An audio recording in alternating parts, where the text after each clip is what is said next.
There is a law that governs all existence, invisible, yet unbreakable, ancient, yet eternally present. It is the law of karma, of cause and effect, of seeds planted and harvests reaped. Tonight, we explore this profound truth through stories that have guided seekers for over 2,000 years. Welcome to Buddhist Insight's journey, where ancient wisdom meets the modern need for peace and rest. I'm honored to walk this path with you tonight. Here we don't just tell stories, we offer teachings wrapped in narrative dharma, woven into tale wisdom that seeps into the heart while the mind rests. Tonight's journey takes us through 11 chapters drawn from the Pali Canon, the oldest Buddhist scriptures. These are not fairy tales or legends, they are accounts preserved by the Buddha's disciples, stories of real people who face the consequences of their choices, who learn through suffering, who found transformation through understanding. Each story carries a teaching about karma, how our actions shape our lives, how our thoughts create our reality, how even the darkest past can be transformed through wisdom and compassion. Before we begin, I invite you to join our global Sangha, our community of listeners from every corner of the world. In the comments below, share where you're listening from and what time it is in your part of the world. It's beautiful to see how these ancient teachings connect us across continents and time zones, creating a web of shared intention for peace. Let us begin. The Blind Monk's Light. In the city of Savath, there lived a monk named Cakkhupāla. His name meant protector of the eye, but he was completely blind. Every morning, he would rise before dawn and walk the meditation path behind the monastery, his feet knowing each stone, each root, each turn of the earth. The other monks often wondered about him. How could a blind man practice walking meditation? How could he study the scriptures he couldn't see? Yet Cakkhupāla never complained, never asked for special treatment. He moved through the monastery with quiet grace, his face peaceful, his steps sure. One evening, as the sun set and the other monks gathered for the evening chanting, Cakkhupāla remained on the meditation path. He walked slowly, mindfully, his hand occasionally touching the rope that marked the path's edge. Back and forth, he went, his mind focused on each step, each breath. A young monk named Sariputta watched him from the monastery window. Finally, his curiosity overcame him. He approached the Buddha, who was sitting beneath the Bodhi tree. "Venerable Sir," Sariputta said, bowing respectfully, "I have a question about Elder Cakkhupāla." The Buddha smiled gently. "Ask Sariputta. He walks the meditation path in darkness, though he cannot see. He studies the teachings, though he cannot read. How did he come to be blind? Was he born this way?" The Buddha's eyes grew distant, as if looking across vast stretches of time. "Sit, Sariputta, and I will tell you of Cakkhupāla's journey, not just in this life, but in lives long past." The young monk sat, and the Buddha began to speak. Many lifetimes ago, in this very city, there lived a physician. He was skilled in his craft, known throughout the land for his ability to cure diseases of the eye. People came from distant villages seeking his help, and he healed many. But this physician had a terrible flaw. He was greedy. When poor people came to him, he would examine their eyes and say, "Yes, I can cure you, but my fee is high." If they couldn't pay, he would send them away, even though he could have helped them easily. One day, a poor woman came to his door. Her eyes were failing, and soon she would be completely blind. She fell at his feet weeping. Please, sir, help me. I have no money, but I will work for you. Clean your house. Cook your meals, anything you ask." The physician looked at her coldly. "I am not a charity house," he said. "Come back when you have payment." The woman left heartbroken. Within a month, she was completely blind. She spent the rest of her life in darkness, begging for food in the marketplace. The physician continued his practice, growing wealthy from those who could pay. But he never forgot the woman's face, the desperation in her eyes. Sometimes late at night, he would see her in his dreams reaching out to him, pleading. When the physician died, the weight of his actions followed him. Life after life, he was born with failing eyesight. In one life, he could barely see. In another, he saw only shadows. Each time he experienced the suffering he had caused others to endure. Finally, in this present life, he was born completely blind. But something had changed. Through all those lifetimes of darkness, he had learned compassion. He understood deeply what it meant to suffer, and he vowed that in this life, he would not let his blindness become bitterness. Instead, he would use it as a teacher. Sariputta listened, his heart heavy with understanding. So Elder Cakkhupāla was that physician. "Yes," the Buddha said, "and now watch what he has become." They turned to look at the meditation path. Cakkhupāla was still walking, his movements slow and deliberate, but there was something else, a quality of presence, of deep peace that seemed to radiate from him. He cannot see with his physical eyes. The Buddha continued, but he has developed another kind of sight. He sees the truth of impermanence in every moment. He sees the nature of suffering and its end. He sees the path to liberation more clearly than many who have perfect vision. The Buddha taught, "We are what we think. All that we are arises with our thoughts. With our thoughts, we make the world." The physician's thoughts were of greed and rejection. Those thoughts created his suffering. But Cakkhupāla's thoughts now are of mindfulness and compassion. Those thoughts have created his peace. Sariputta bowed his head. "But Venerable Sir, does he know? Does he remember his past lives?" "He knows," the Buddha said softly. "When he came to me seeking ordination, I helped him see his past. At first, he wept not for his blindness, but for the suffering he had caused others. He wanted to make amends, but I told him the past cannot be changed, but the present moment is always new.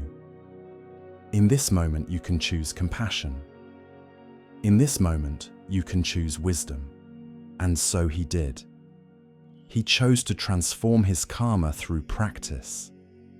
Every step on that meditation path is a step away from the greed that once consumed him.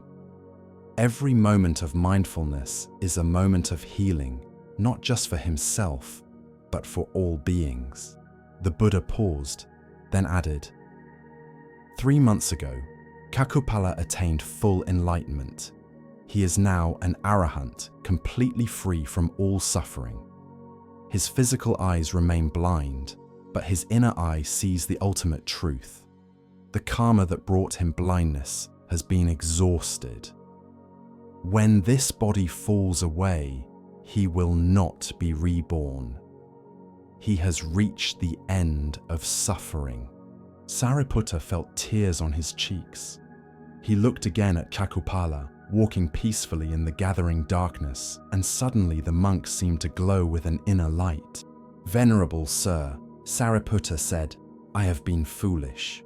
I thought his blindness was a limitation, but it was his teacher." "Yes," the Buddha said. "And this is the nature of karma. Our actions have consequences, yes. But those consequences are not punishments, they are teachers. Every difficulty we face is an opportunity to develop wisdom and compassion. Every challenge is a chance to transform. That night, after the evening chanting Sariputta approached Cakkhupāla. The blind monk was sitting in meditation, his face serene. Elder Sariputta said softly, "May I ask you something?" Cakkhupāla smiled, though his eyes remained closed. "Of course, friend. How do you bear it, the darkness I mean? Doesn't it make you sad?" Cakkhupāla was quiet for a moment. Then he said, "When I first lost my sight in this life, yes, I was sad. I was angry. I thought the world had been unfair to me. But then I met the Buddha, and he helped me understand. My blindness is not who I am. It is simply a condition like clouds passing through the sky.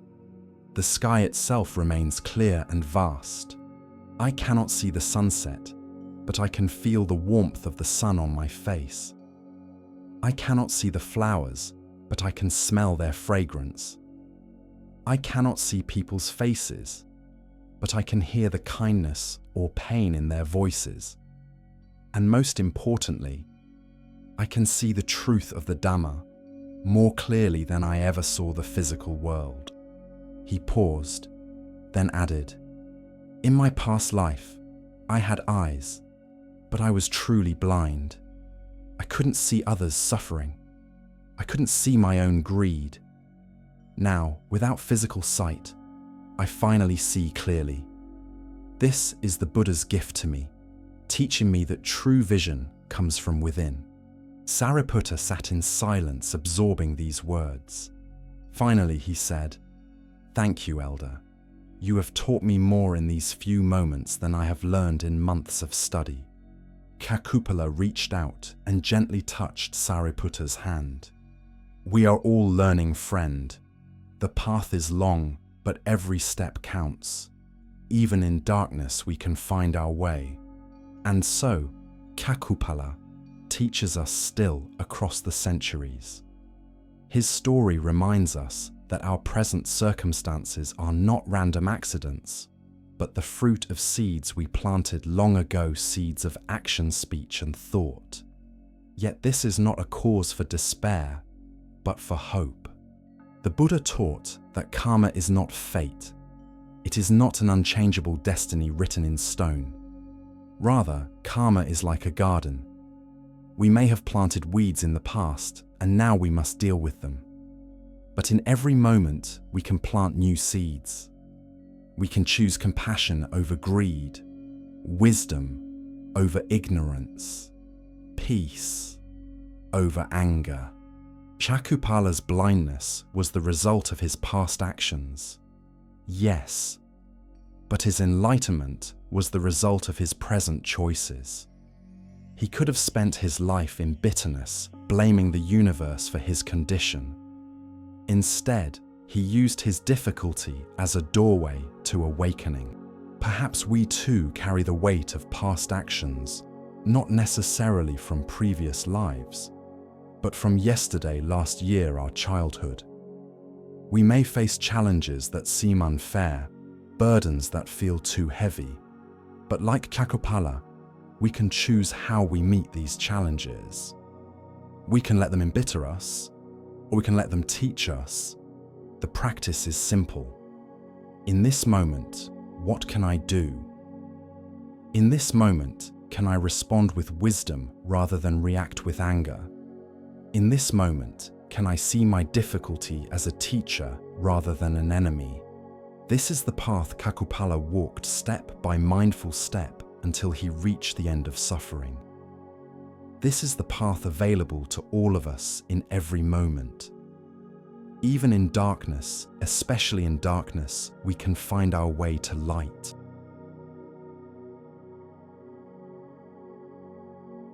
The Cousin's Shadow.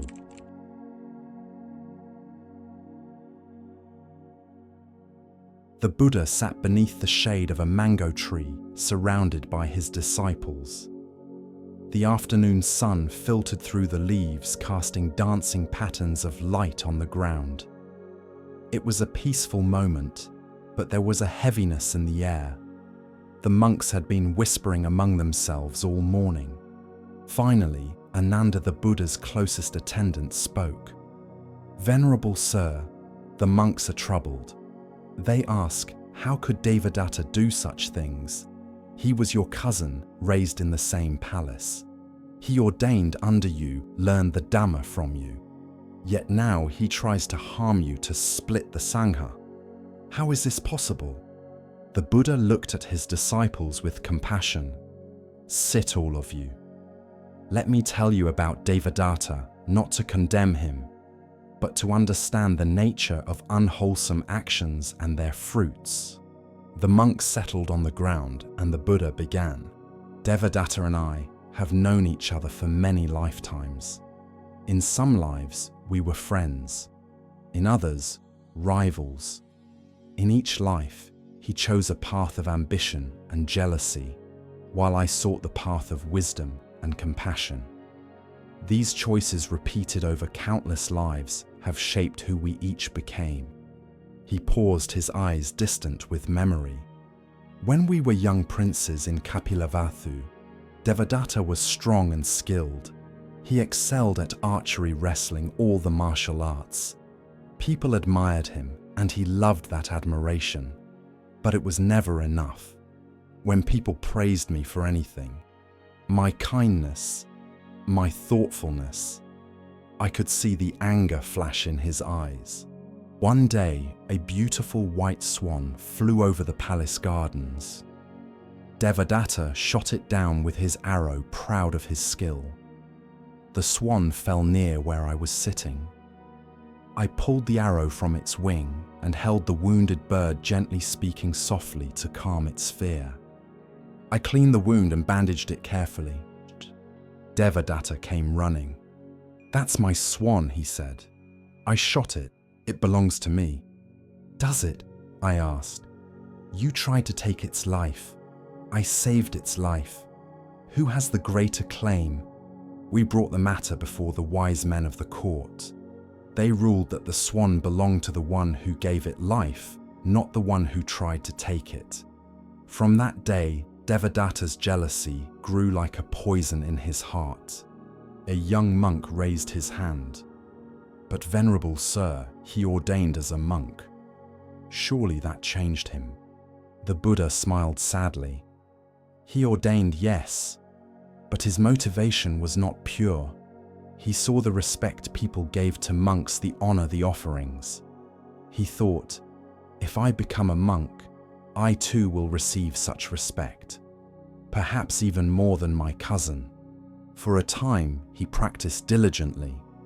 He learned to meditate, gained some concentration, even developed certain powers. But these powers only fed his pride. He thought, "Now I am special. Now people will see that I am greater than the Buddha." He came to me one day and said, "Cousin, you are growing old. Let me lead the Sangha now. You can retire and rest." I looked at him with compassion and said, "Devadatta, I would not hand leadership even to Sariputta or Moggallana, my chief disciples, wise and pure as they are. How could I hand it to you who are still consumed by ambition?" His face darkened with rage. From that moment, he became my enemy. The Buddha's voice grew quieter, more gentle. He tried many times to kill me. Once he hired archers to shoot me on the road. But when the archers saw me, they couldn't do it. They threw down their weapons and asked for forgiveness. Another time, he pushed a boulder down a mountain as I walked below. The boulder split, and only a small piece struck my foot, drawing blood. Even the stone could not fulfill his intention. Then he released a wild elephant drunk on liquor onto the street where I was walking. The elephant charged, trumpeting with rage. People screamed and fled, but I stood still, radiating loving kindness toward the animal. The elephant stopped before me, knelt down, and became calm. Devadatta's plan failed again. Ananda spoke up, his voice tight with emotion. "Venerable Sir, why didn't you stop him? You could have had him expelled from the Sangha." "I could have," the Buddha agreed, "but that would not have helped him. Devadatta's greatest enemy is not me, it is his own mind. His jealousy, his anger, his ambition. These are what cause him suffering. Expelling him would only confirm his belief that I am his enemy, that the world is against him. Instead, I showed him compassion. Each time he tried to harm me, I responded with kindness. I hoped that one day he would see the futility of his actions, the suffering they caused him." "But he didn't change," a monk said softly.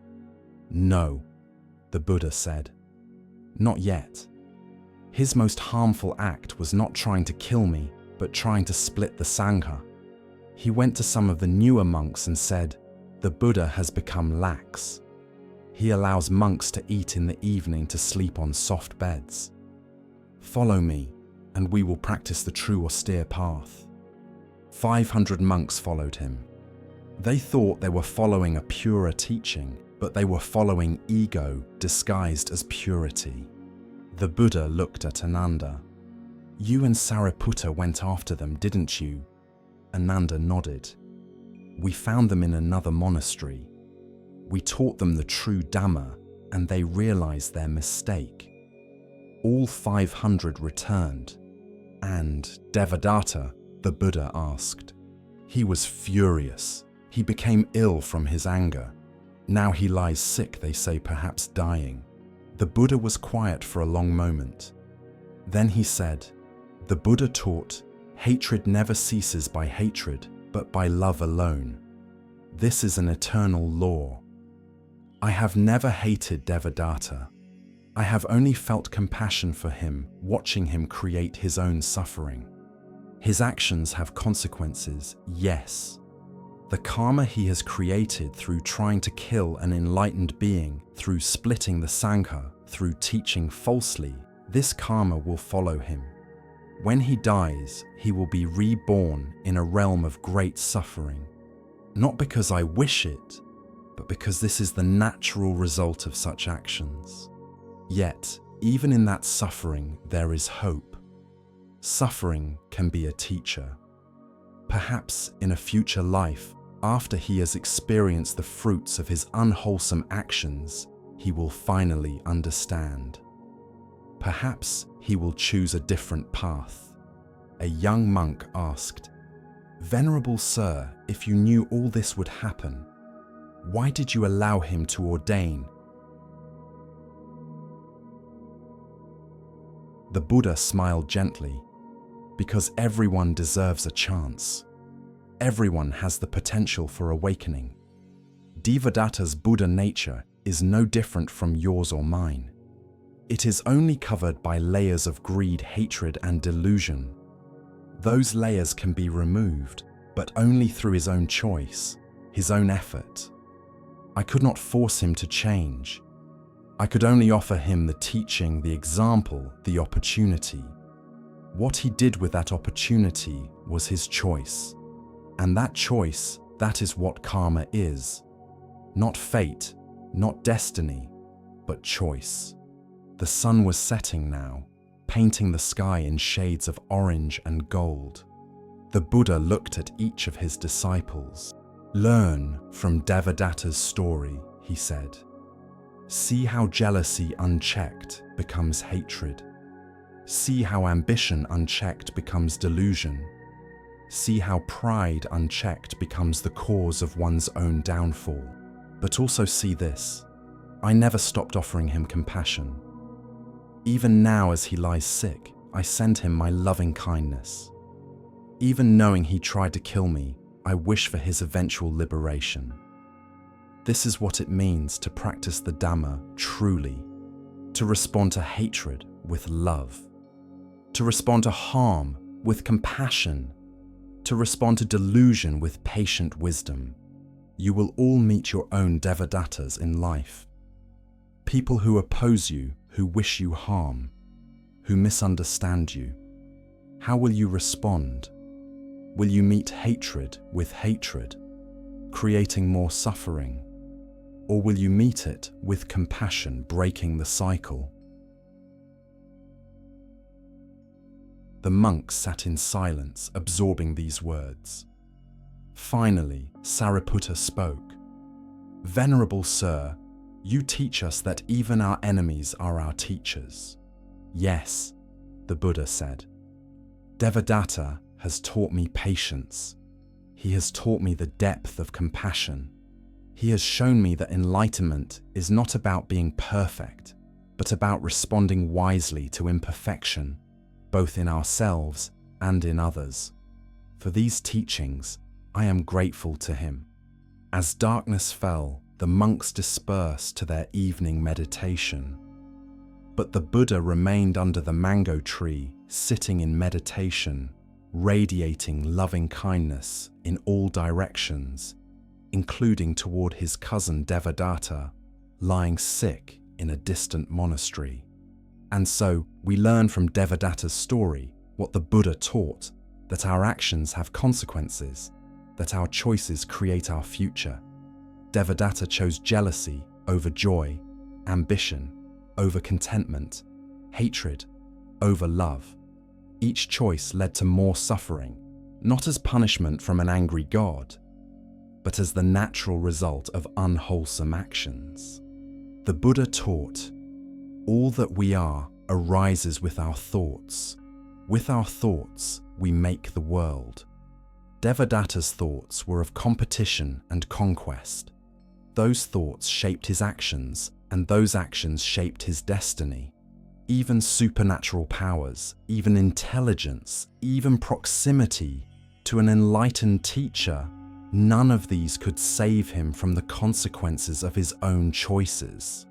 Yet the Buddha's response teaches us something equally important. We are not responsible for others' actions, only for our own responses. The Buddha could not control Devadatta's jealousy, but he could control his own reaction to it. He chose compassion over condemnation, patience over retaliation, wisdom over anger. Perhaps we too have people in our lives who oppose us, who seem determined to cause us difficulty. We cannot control their actions, but we can control our responses. We can meet hatred with love, as the Buddha taught. We can see that those who harm others are themselves suffering, trapped in their own mental prisons. This doesn't mean we allow ourselves to be harmed. The Buddha protected himself when necessary, warned others about Devadatta's intentions, but he never responded with hatred. He never wished harm in return. He understood that Devadatta's greatest suffering was self-created, and that adding more hatred to the situation would only create more suffering for everyone. This is the practice to respond to difficulty with wisdom, to meet opposition with compassion, to understand that everyone, even those who harm us, is struggling with their own suffering. And in that understanding, to choose the path that creates less suffering, not more. This is how we break the cycle of karma, one wise choice at a time.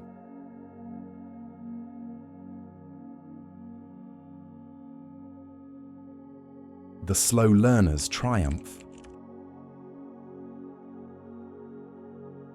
In the city of Rajagaha, there lived two brothers. The elder Mahapanthaka was brilliant. He could memorize entire suttas after hearing them once. He became a monk and quickly attained enlightenment, becoming one of the Buddha's respected disciples. The younger brother Cullapanthaka was different. He was slow to learn, slow to understand, slow to remember, but he loved his elder brother and wanted to follow him into the monastic life. "Please," Cullapanthaka begged, "let me ordain too. I want to practice the Dhamma."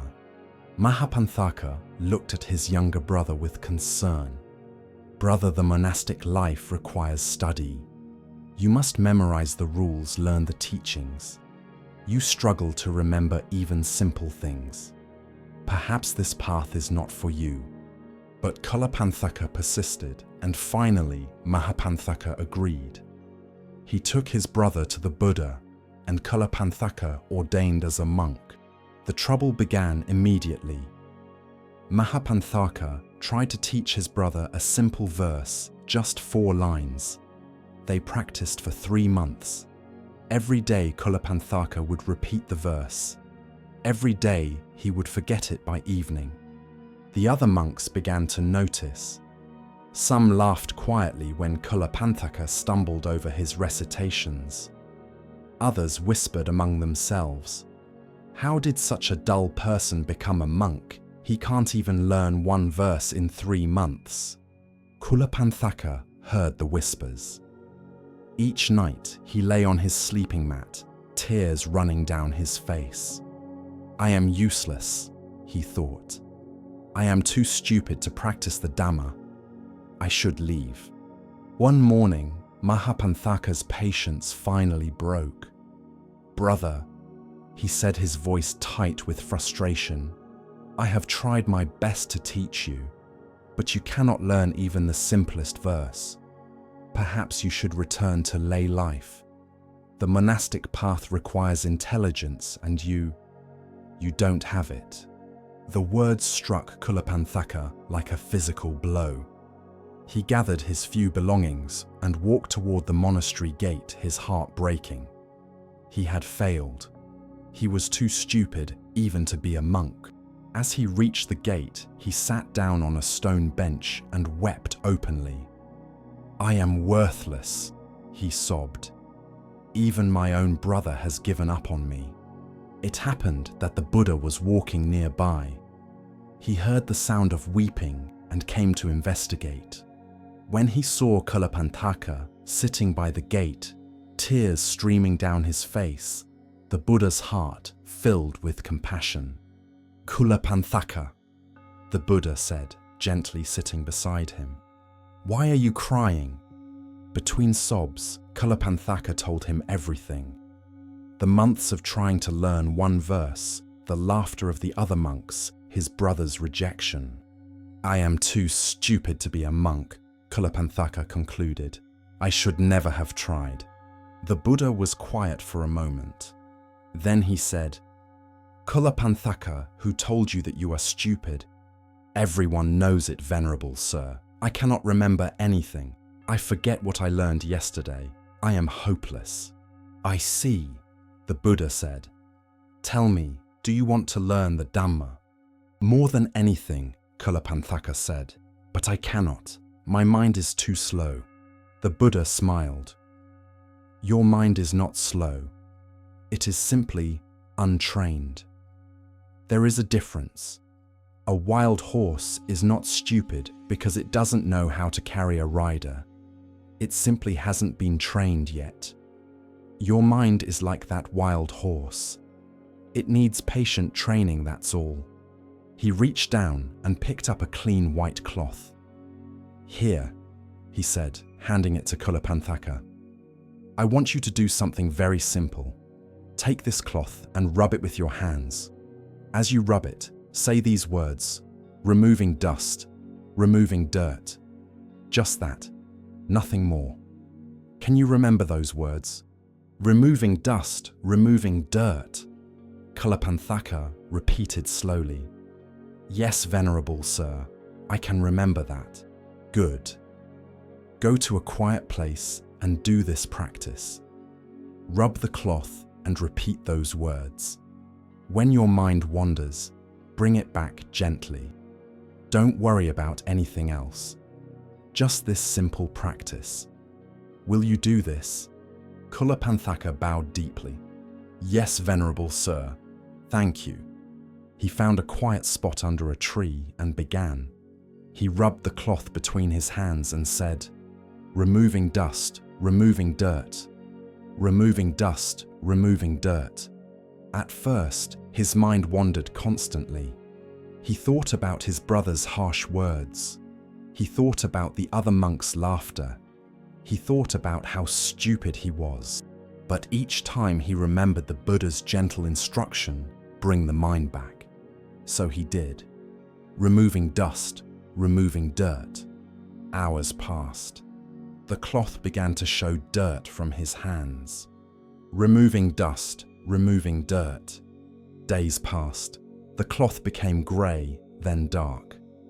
Removing dust, removing dirt. Weeks passed.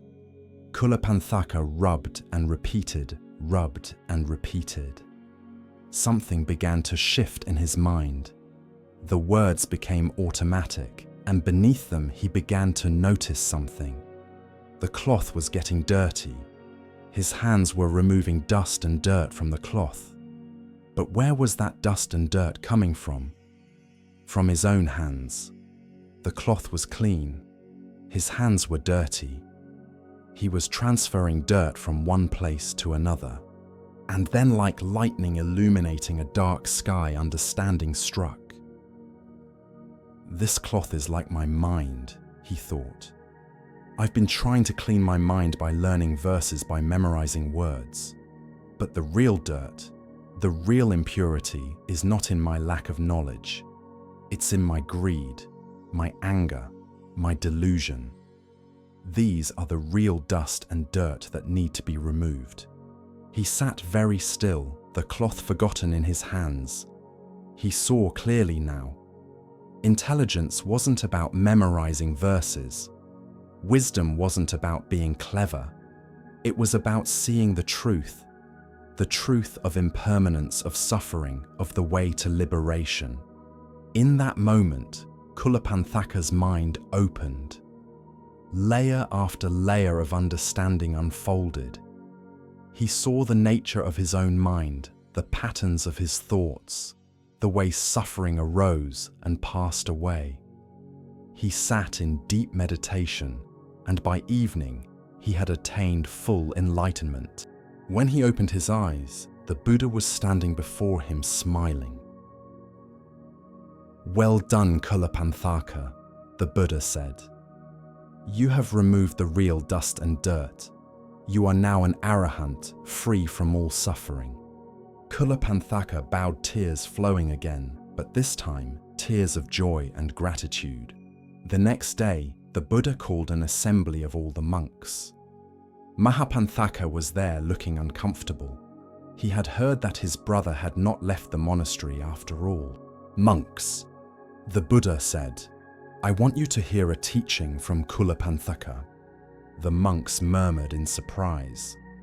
Cullapanthaka, the one who couldn't learn a single verse. But Cullapanthaka stood up calmly. He looked at the assembly with clear, peaceful eyes, and then he began to teach. His words flowed like a river, clear, deep, profound. He spoke of the nature of mind, of the path to liberation, of the subtle workings of karma. He quoted suttas he had never memorized, explained teachings he had never formally studied. The wisdom that had been locked inside him all along now poured forth freely. The monks listened in amazement. When Cullapanthaka finished, there was complete silence. Then one by one the monks who had laughed at him bowed in respect. Mahapanthaka approached his brother, his face filled with shame and wonder. "Brother," he said, "I was wrong. I judged you by your ability to memorize words. I didn't see your true potential. Please forgive me." Cullapanthaka embraced his brother. "There is nothing to forgive. You taught me as best you knew how, but the Buddha taught me differently. He saw that I didn't need more words in my head. I needed to understand the words already in my heart." The Buddha addressed the assembly. Monks learn from this. Cullapanthaka could not memorize verses, yet he attained enlightenment. Some of you can recite the entire Tipitaka, yet you have not attained. Why? Because enlightenment is not about how much you know. It's about how deeply you understand. It's not about intelligence, it's about sincerity, effort, and the willingness to look deeply into the nature of your own mind. The Buddha taught, better than 1,000 hollow words is one word that brings peace. Cullapanthaka learned just 6 words, removing dust, removing dirt. But he understood them completely. That understanding freed him. This is the power of mindful practice, of patient effort, of never giving up. And so, Cullapanthaka teaches us across the centuries that our perceived limitations are not our destiny. He was called slow, stupid, hopeless. Others gave up on him. He almost gave up on himself. Yet within that slow mind was the same potential for awakening that exists in all of us. The Buddha taught that enlightenment is not reserved for the brilliant, the educated, the naturally gifted. It is available to anyone who practices sincerely, who looks deeply, who perseveres. Cullapanthaka's gift was not intelligence, it was humility. He was willing to do the simple practice the Buddha gave him, even though it seemed meaningless. He was willing to keep trying even when everyone said he would fail. Perhaps we too have been told we're not good enough, not smart enough, not talented enough, not spiritual enough. Perhaps we've looked at others who seem to grasp things easily and thought, I could never do that. Perhaps we've given up on our own potential because someone else gave up on us first.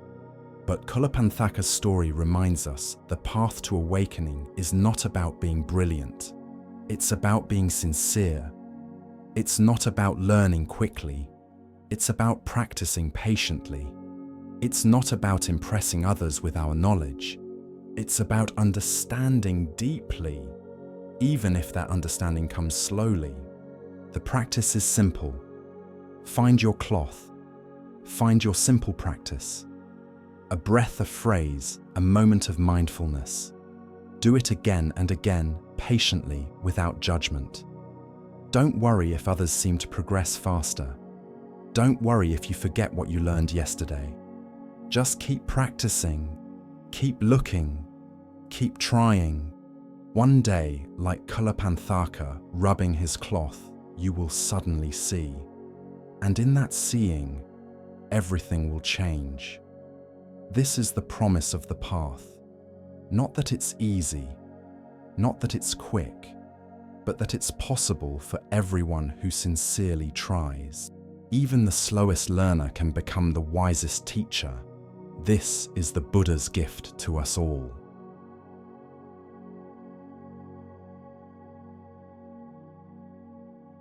The killer who found peace.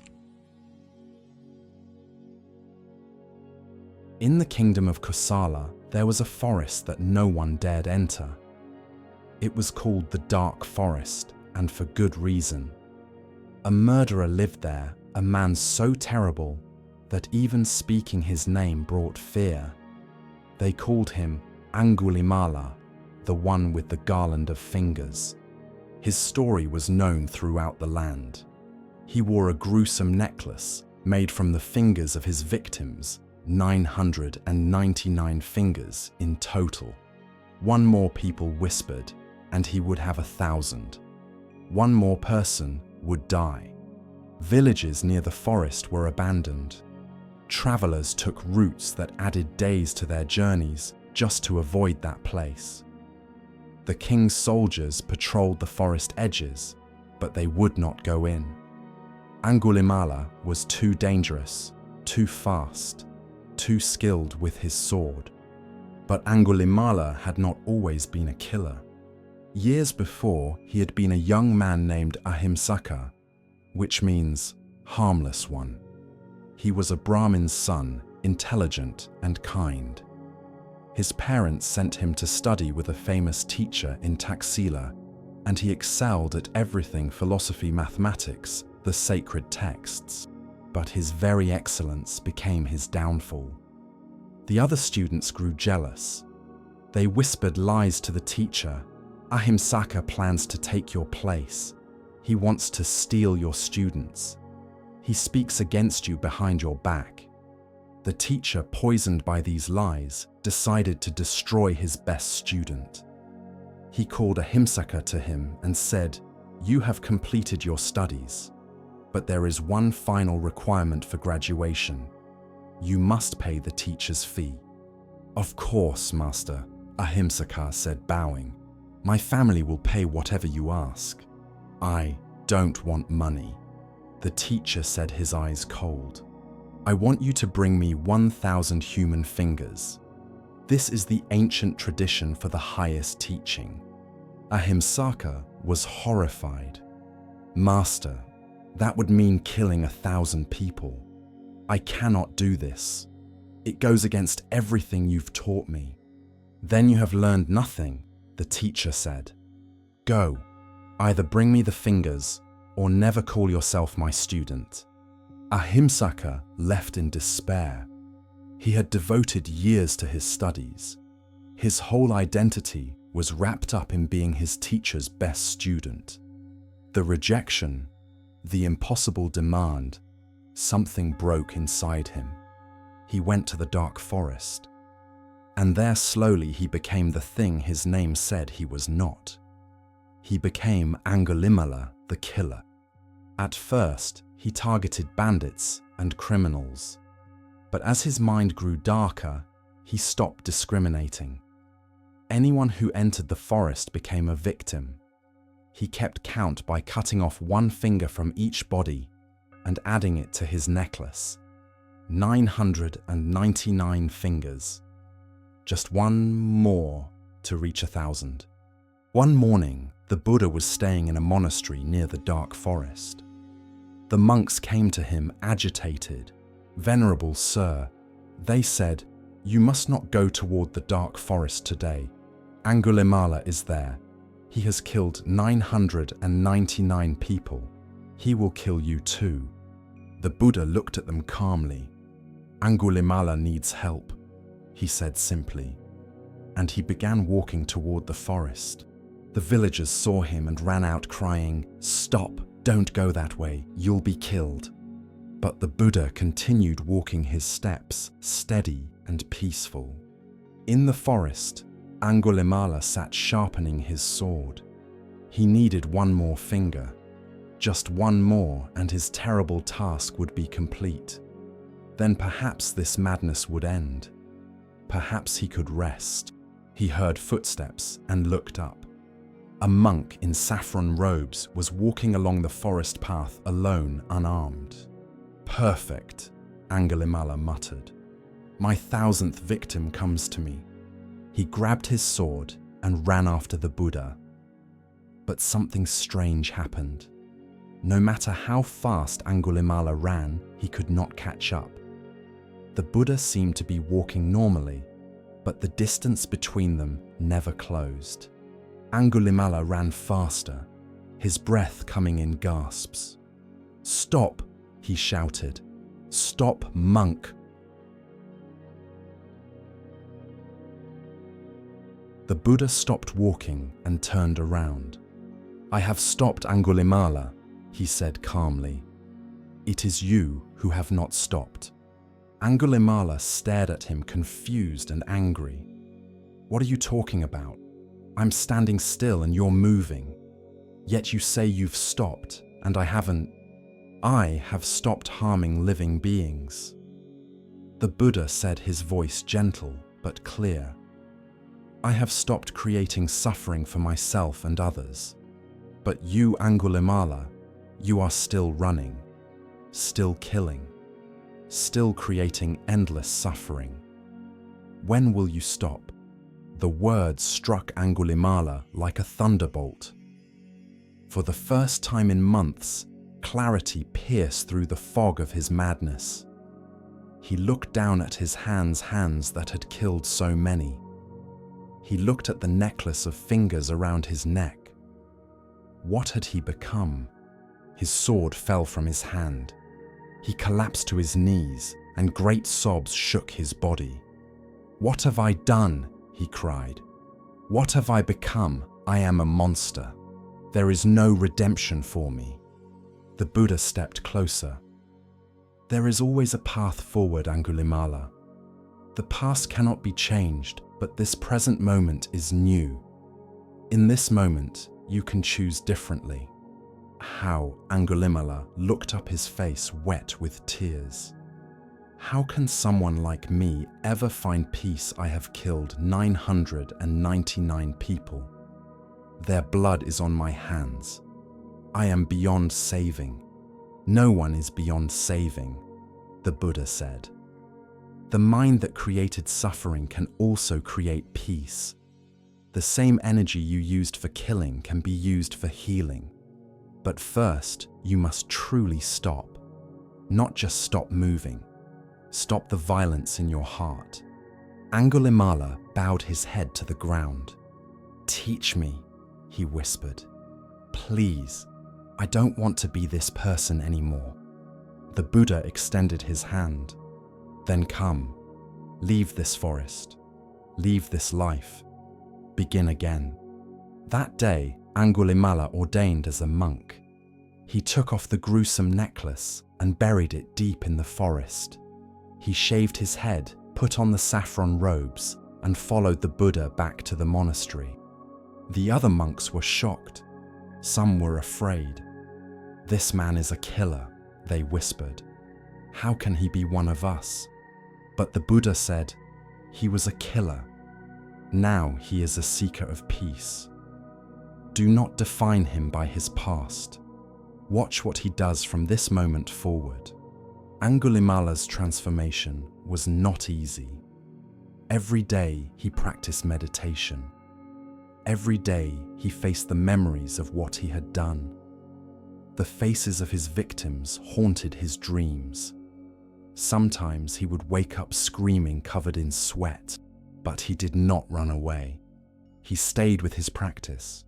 He learned to meet his guilt and horror with mindfulness, to observe the pain without being destroyed by it.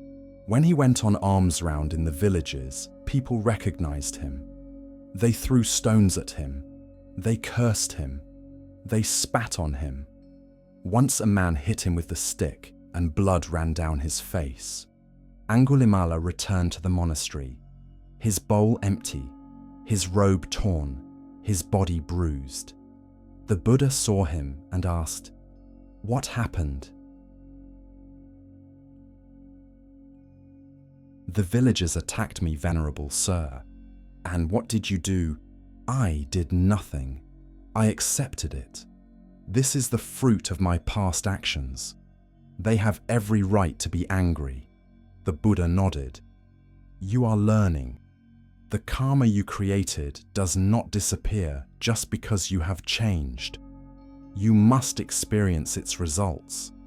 But you are experiencing them with wisdom now, not with more violence.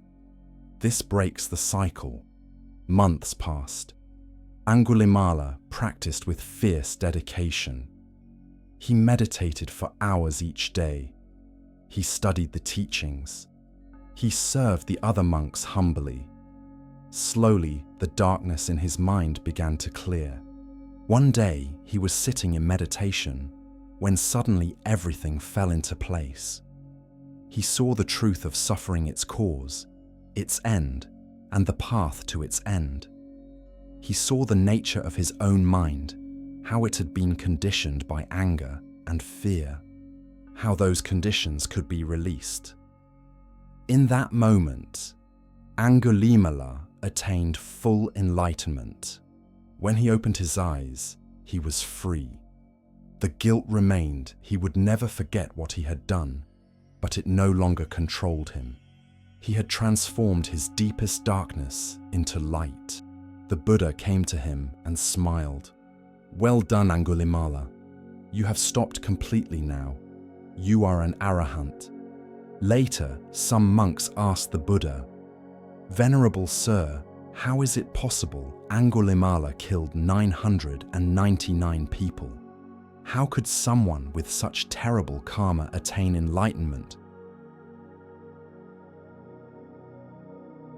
The Buddha replied, The mind is the forerunner of all things. Aṅgulimāla's mind was once consumed by darkness, and he created terrible suffering. But when his mind changed, when he truly committed to the path of peace, that same powerful mind became a tool for liberation. Do not think that anyone is beyond redemption. Do not think that any action, however terrible, makes enlightenment impossible. The path is always available. It is never too late to stop, to turn around, to begin walking toward the light. And so Aṅgulimāla's story echoes through time, offering us perhaps the most radical hope in all the Buddha's teachings, that transformation is always possible. No matter how far we have fallen, no matter what we have done, we can change. We can stop. The Buddha taught, however many holy words you read, however many you speak, what good will they do you if you do not act upon them? But if you act upon even a single word, you will find peace. Aṅgulimāla acted. He stopped running, stopped killing, stopped hiding from himself. And in that stopping, he found freedom. Perhaps we are not murderers, but we all carry our own necklaces of fingers. The harmful things we've done, the people we've hurt, the versions of ourselves we're ashamed of. We think, I can never be forgiven for that. I can never move past this. I am defined by my worst moments. But Aṅgulimāla teaches us otherwise. Our past does not determine our future. Our worst actions do not define our ultimate potential. Yes, we must face the consequences of what we've done. Yes, we must feel the appropriate remorse. But we do not have to remain trapped in that identity forever. The practice is this: stop. Truly stop. Not just stop the harmful action, but stop running from yourself. Face what you've done with honest eyes. Feel the pain of it. And then in this present moment, choose differently. Choose the path of healing. Choose the path of wisdom. Choose to become someone new. This is not about forgetting the past or pretending it didn't happen. Aṅgulimāla never forgot his victims, but he refused to let his past crimes prevent his future liberation. He transformed his guilt into motivation, his darkness into light, his violence into peace. If Aṅgulimāla can do this, if a serial killer can become an enlightened saint, then surely there is hope for all of us. Surely our mistakes, our failures, our moments of darkness need not be the final word on who we are. The path is always open. It is never too late to stop, to turn around, to walk toward the light.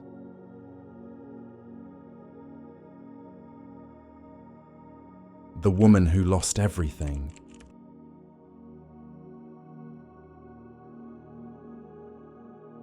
In a wealthy merchant's house in Savath, there lived a young woman named Patācārā. She was beautiful, educated, and cherished by her parents. They kept her in the upper floors of their mansion, protected from the world, waiting for the right time to arrange a suitable marriage. But Patācārā fell in love with the servant in her father's house. She knew her parents would never approve, so the two made plans to run away together. One night when the household was asleep, Patācārā climbed down from her window and fled with her lover. They traveled far from the city and settled in a small village where they lived as farmers. It was a hard life, so different from the luxury she had known, but Patācārā was happy. She had chosen love over comfort, and she did not regret it. Soon, she became pregnant with their first child. As the time for birth approached, she said to her husband, "I want to go to my parents' house for the delivery. Despite everything, they are my family. They will help us." Her husband was afraid. "Your father was so angry when we left. What if he refuses to see us? What if he turns us away? He won't, Patācārā said. He's my father. When he sees his grandchild, his heart will soften. But her husband kept making excuses, and the days passed. Finally, when her labor pains began, Patācārā said, "I'm going with or without you." Reluctantly, her husband agreed to accompany her. They set out on the road to Savath, but they had not gone far when the pains grew stronger. "I cannot walk further," Patācārā gasped. "The baby is coming now."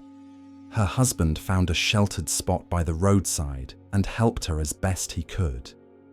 There, under the open sky, their son was born. The next morning, they turned back to their village. There was no point in continuing now. Time passed. Patācārā became pregnant again. And again, as her time approached, she felt the pull to return to her parents. "Please," she begged her husband. "Now we have 2 children. Surely my parents will forgive us now." This time, her husband agreed immediately. They set out with their young son walking beside them and Patācārā carrying the new baby in her womb. But halfway to Savath, dark clouds gathered. Thunder rolled across the sky. "We must find shelter," her husband said. "Wait here with the boy. I'll gather materials to build a lean-to." He went into the nearby forest. Patācārā waited holding her son's hand, feeling the first drops of rain. The drops became a downpour. Lightning split the sky. Her husband did not return. As the storm raged, Patācāra's labor pains began. She was alone with her young son giving birth in the rain. She screamed for her husband, but only thunder answered. When the baby was born, she wrapped him in her wet clothes and held both children close, trying to keep them warm. Still, her husband did not come. At dawn, the storm passed. Patācārā, exhausted and frightened, went to look for her husband. "Stay here," she told her older son. "Don't move. I'll be right back." She found him quickly. He lay on the ground dead. A snake, disturbed by his gathering of branches, had bitten him during the night. Patācārā fell to her knees beside his body. She wanted to scream, to weep, but she had 2 living children who needed her. She stumbled back to where she had left them. "Come," she said to her older son, taking his hand. She carried the newborn against her chest. "We must go to my parents now. They're all we have left." They came to a river swollen from the rain. The current was strong. Patācārā looked at her 2 children. She could not carry both across safely. "I'll take the baby first," she decided. "You wait here. I'll come right back for you." She waded into the river, fighting the current, and placed the baby on the far bank. Then she turned back for her older son. But as she was in the middle of the river, a hawk circling overhead saw the newborn lying alone. It swooped down, talons extended. "No," Patācārā screamed. "No, stop." Her older son, hearing his mother's screams, thought she was calling him. He jumped into the river and was immediately swept away by the current. Patācārā watched in horror as her son disappeared downstream. She scrambled to the far bank, but the hawk had already taken her baby. Both children were gone. She stood there, dripping wet, her arms empty. A sound came from her throat, not quite human, not quite animal. It was the sound of a mind breaking. She walked on towards Savath, not knowing what else to do. On the road, she met a traveler. "Well, where are you going?" he asked, concerned by her wild appearance. "To my parents' house," she said. "Do you know the merchant's family on the north side of the city?" The traveler's face grew sad. "I do. I'm sorry to tell you this, but there was a terrible fire last night. The house collapsed. The merchant, his wife, and their son all died. Patācārā stared at him. Then she began to laugh, a terrible, broken laugh. Her husband dead. Her 2 children dead. Her parents and brother dead. Everything, everyone gone in the span of 2 days. Her mind could not hold such grief. It shattered. She tore off her clothes and wandered the streets of Savath naked and mad, talking to people who weren't there, laughing and crying without reason. People threw stones at her. Children mocked her. The crazy woman, they called her. Stay away from the crazy woman.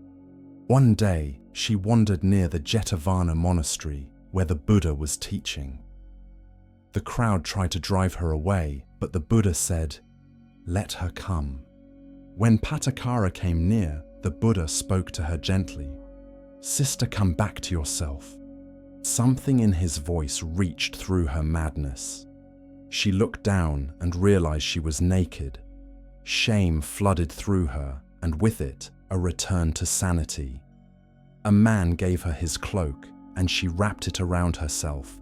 Then the full weight of her losses crashed down on her. She fell at the Buddha's feet, sobbing. "Help me," she cried. "Everyone I loved is dead. My husband, my children, my parents all gone. The pain is too much. I cannot bear it. Please help me." The Buddha looked at her with infinite compassion. "Patācārā," he said softly, "you have cried enough tears to fill the 4 great oceans, not just in this life, but in life after life, birth after birth. You have lost loved ones countless times. This is the nature of existence. Everything that comes together must eventually part. Everything born must die. But why?" She wept. "Why so much suffering? Why take everyone from me? Death did not single you out," the Buddha said. "This is what death does. It comes to everyone in every family, in every life. You are not being punished. You are experiencing what all beings experience, the pain of separation, the grief of loss. This is dukkha, the suffering inherent in existence." "Then what is the point?" Patācārā asked. "If everyone we love will be taken from us, why love at all? Why live?" "The point," the Buddha said, "is to understand, to see clearly. You have experienced the truth of impermanence in the most painful way possible. Now you have a choice. You can let this suffering destroy you, or you can let it teach you. You can spend your life crying for what is gone, or you can use this understanding to free yourself from all suffering." Patācārā looked up at him. "Is that possible? Can suffering truly end?" "Yes," the Buddha said. "I teach the end of suffering, not by avoiding loss that is impossible, but by understanding its nature so deeply that you are no longer destroyed by it. Will you learn?" "Yes," Patācārā whispered. "Teach me." She ordained as a nun that day, and she practiced with a fierce intensity born from her pain. She meditated on impermanence, on the nature of attachment, on the way suffering arises and passes away. One evening, she was washing her feet before bed. She poured water from a pitcher and watched it flow across the ground. The first pour went far. The second pour went less far. The third pour barely moved at all before soaking into the earth. She stared at the water, and suddenly she understood. Lives are like that water. Some go far, some less far, some barely begin before they end. Her children's lives had been like the third pour, brief, so brief. But that was not wrong or unfair. It was simply the nature of life. Some flowers bloom for a day, some for a week. Neither is more or less perfect. Her grief had come from thinking her children should have lived longer, that her husband should not have died, that her parents should have been there. But who said, should? Life simply is what it is. Clinging to how things should be, that was the source of her suffering.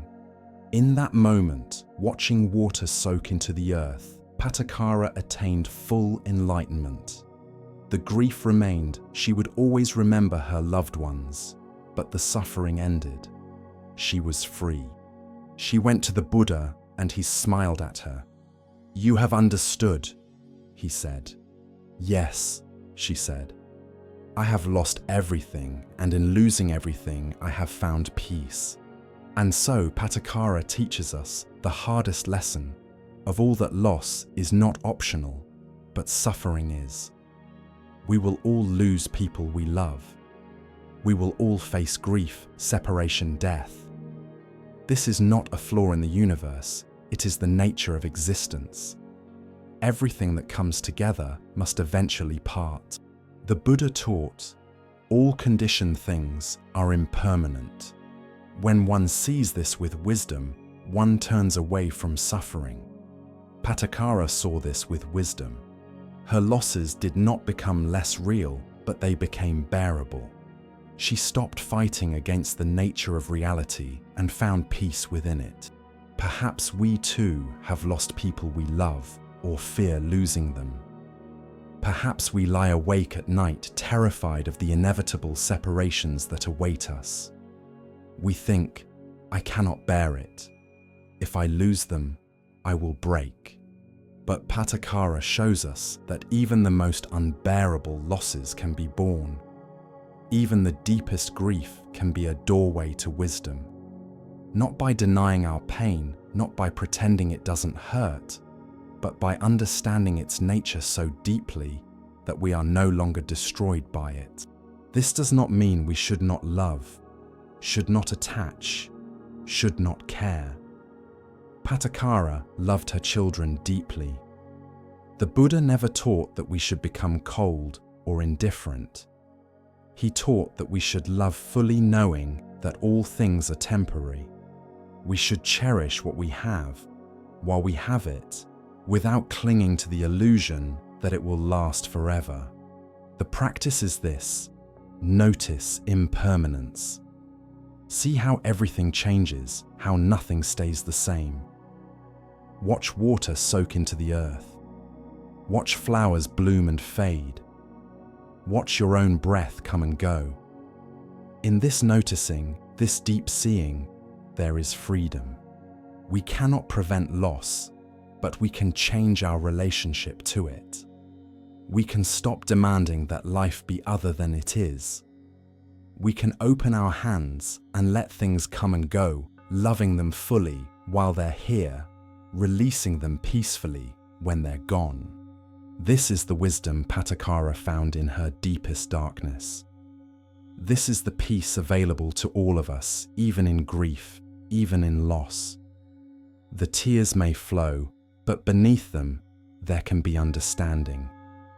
And in that understanding, there is rest.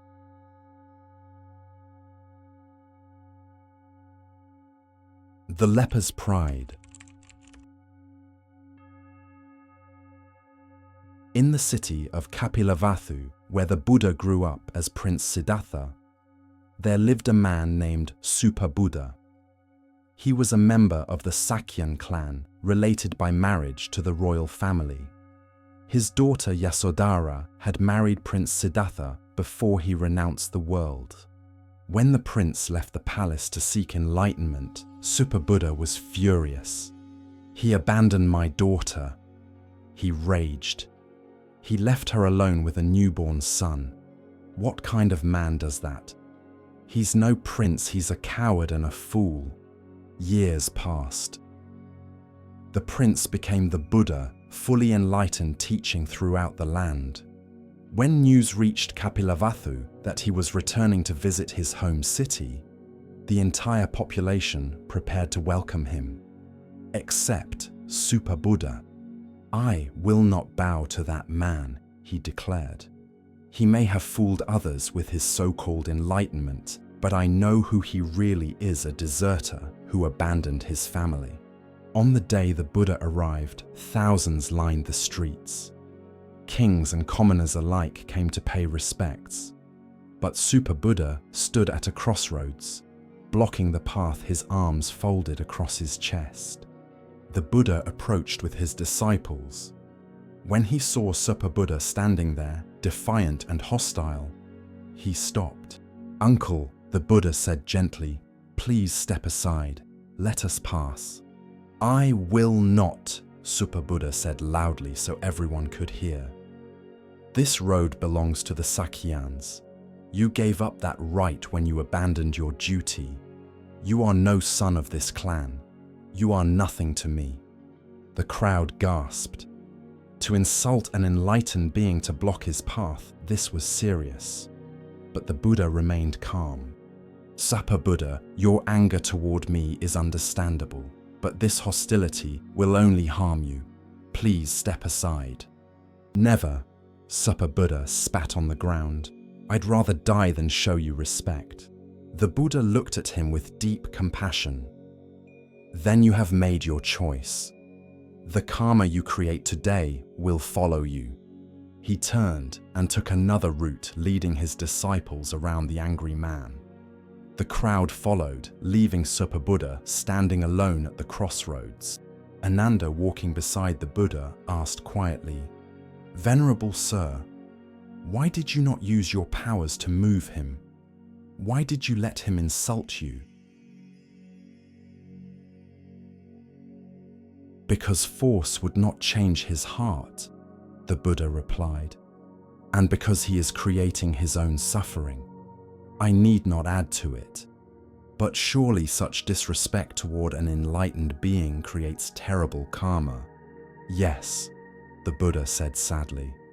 "Within 7 days, Suppabuddha will experience the fruit of his actions. But even now, if he changes his heart, the severity can be lessened." 7 days passed. Suppabuddha remained proud and unrepentant. He told everyone who would listen about how he had blocked the Buddha's path, how he had refused to bow. On the 7th day, Suppabuddha was walking home from the marketplace. He had been drinking, celebrating what he saw as his victory over the Buddha. The sun was setting and his steps were unsteady. He didn't see the calf that had wandered from its mother. He stumbled over it, and the calf, frightened, kicked out. Its hoof struck Suppabuddha in the chest, and he fell hard. The mother cow, thinking her calf was being attacked, charged. Her horns caught Suppabuddha as he tried to rise. He was thrown against a wall, and something inside him broke. People found him lying in the street, bleeding and barely conscious. They carried him to his house and sent for physicians, but there was nothing to be done. His injuries were too severe. As he lay dying, something shifted in Suppabuddha's mind. The pride, the anger, suddenly, it all seemed so pointless. What had it gained him? He had spent 7 days gloating about insulting a holy man. And now he was dying alone with his bitterness. "Send for the Buddha," he whispered. "Please, I need to see him." A servant ran to the monastery. The Buddha came immediately, bringing Ananda with him. When the Buddha entered the room, Suppabuddha began to weep. "Forgive me," he said, his voice weak. "I was a fool. I let my pride and anger blind me. You never harmed me. You never wished me ill. It was I who created this suffering." The Buddha sat beside him, taking his hand. "I forgave you the moment you insulted me, uncle. There was never anything to forgive. You were suffering, and suffering makes us act in ways we later regret. But the karma," Suppabuddha said. "You warned me. 7 days, you said. And here I am, dying on the 7th day. This is the fruit of my disrespect, isn't it?" "Yes," the Buddha said gently. "But it is not punishment. It is simply cause and effect. You planted seeds of hostility, and they bore fruit quickly, because the object of your hostility was one who has harmed no one. But even now, even in this moment, you can plant new seeds. How? Suppabuddha asked. I'm dying. What can I do now? You can understand, the Buddha said. You can see clearly what happened. You can feel genuine remorse, not just fear of consequences, but true understanding of how you created your own suffering. And you can take refuge in the truth in the Dhamma, in the path to liberation. Suppabuddha nodded weakly. I see it now. My pride was my enemy, not you. My anger was my prison.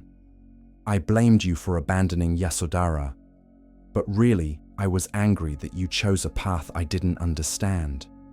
I wanted you to be who I thought you should be, not who you truly are. Yes, the Buddha said, and that is wisdom. You are seeing clearly now. Teach me, Suppabuddha said. I don't have much time. Please teach me something I can take with me. The Buddha spoke softly, his words simple and clear. He taught about the nature of suffering, about how our attachments and aversions create pain, about how letting go brings peace. He taught about impermanence, how everything changes, how clinging to anything causes suffering. Suppabuddha listened, and as he listened, his face grew peaceful. The pain seemed to fade. His breathing slowed. I understand, he whispered. I see it now. Thank you. He closed his eyes and died peacefully, his hands still in the Buddha's. After the funeral rites, the disciples asked the Buddha, where was Suppabuddha reborn?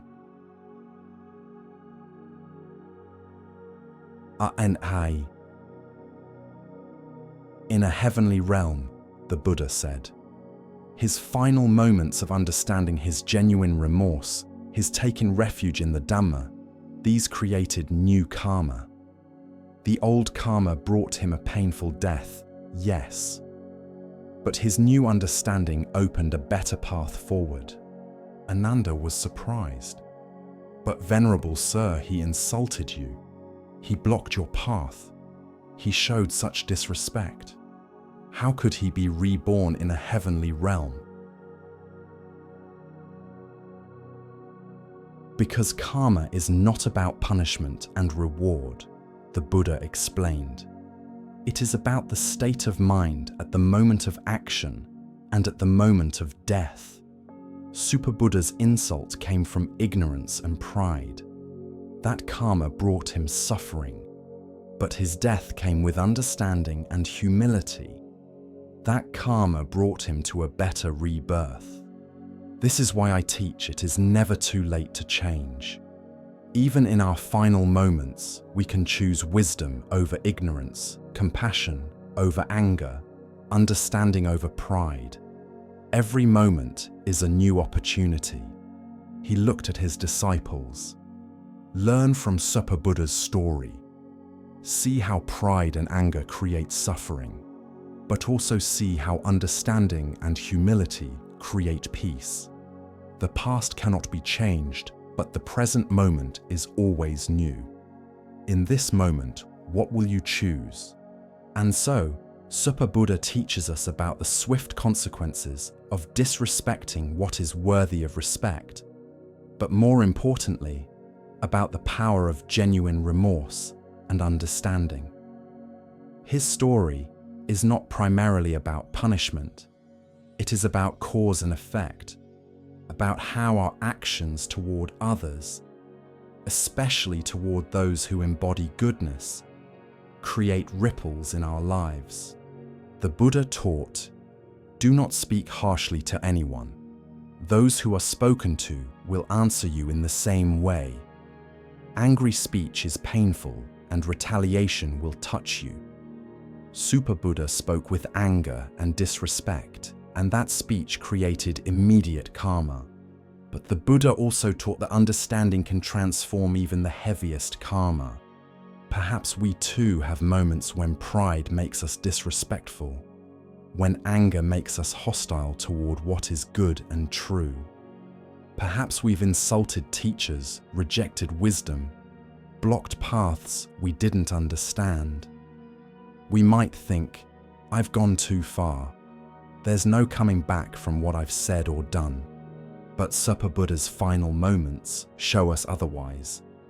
Even 7 days of pride could not prevent 7 minutes of genuine understanding from bearing fruit. Even a lifetime of mistakes cannot close the door to wisdom if we truly open our hearts. This does not mean we can act badly and simply apologize later. Suppabuddha still experienced the painful consequences of his actions. But it means that genuine remorse, not just fear of punishment, but true understanding of how we've created suffering, can open new paths forward. The practice is this: notice when pride makes you hostile to what is good. Notice when anger makes you reject what is true. And when you catch yourself in these moments, stop, soften. Ask yourself, what am I really defending? What am I really afraid of? Often, like Suppabuddha, we're not really angry at the person or teaching before us. We're angry at our own misunderstanding, our own inability to accept what we don't yet comprehend. And that anger only creates more suffering for ourselves. But in any moment, even our last moment, we can choose understanding over pride, humility over arrogance, wisdom over ignorance.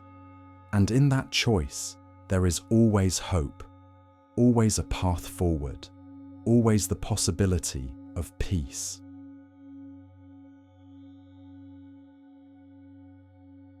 The merchant's transformation.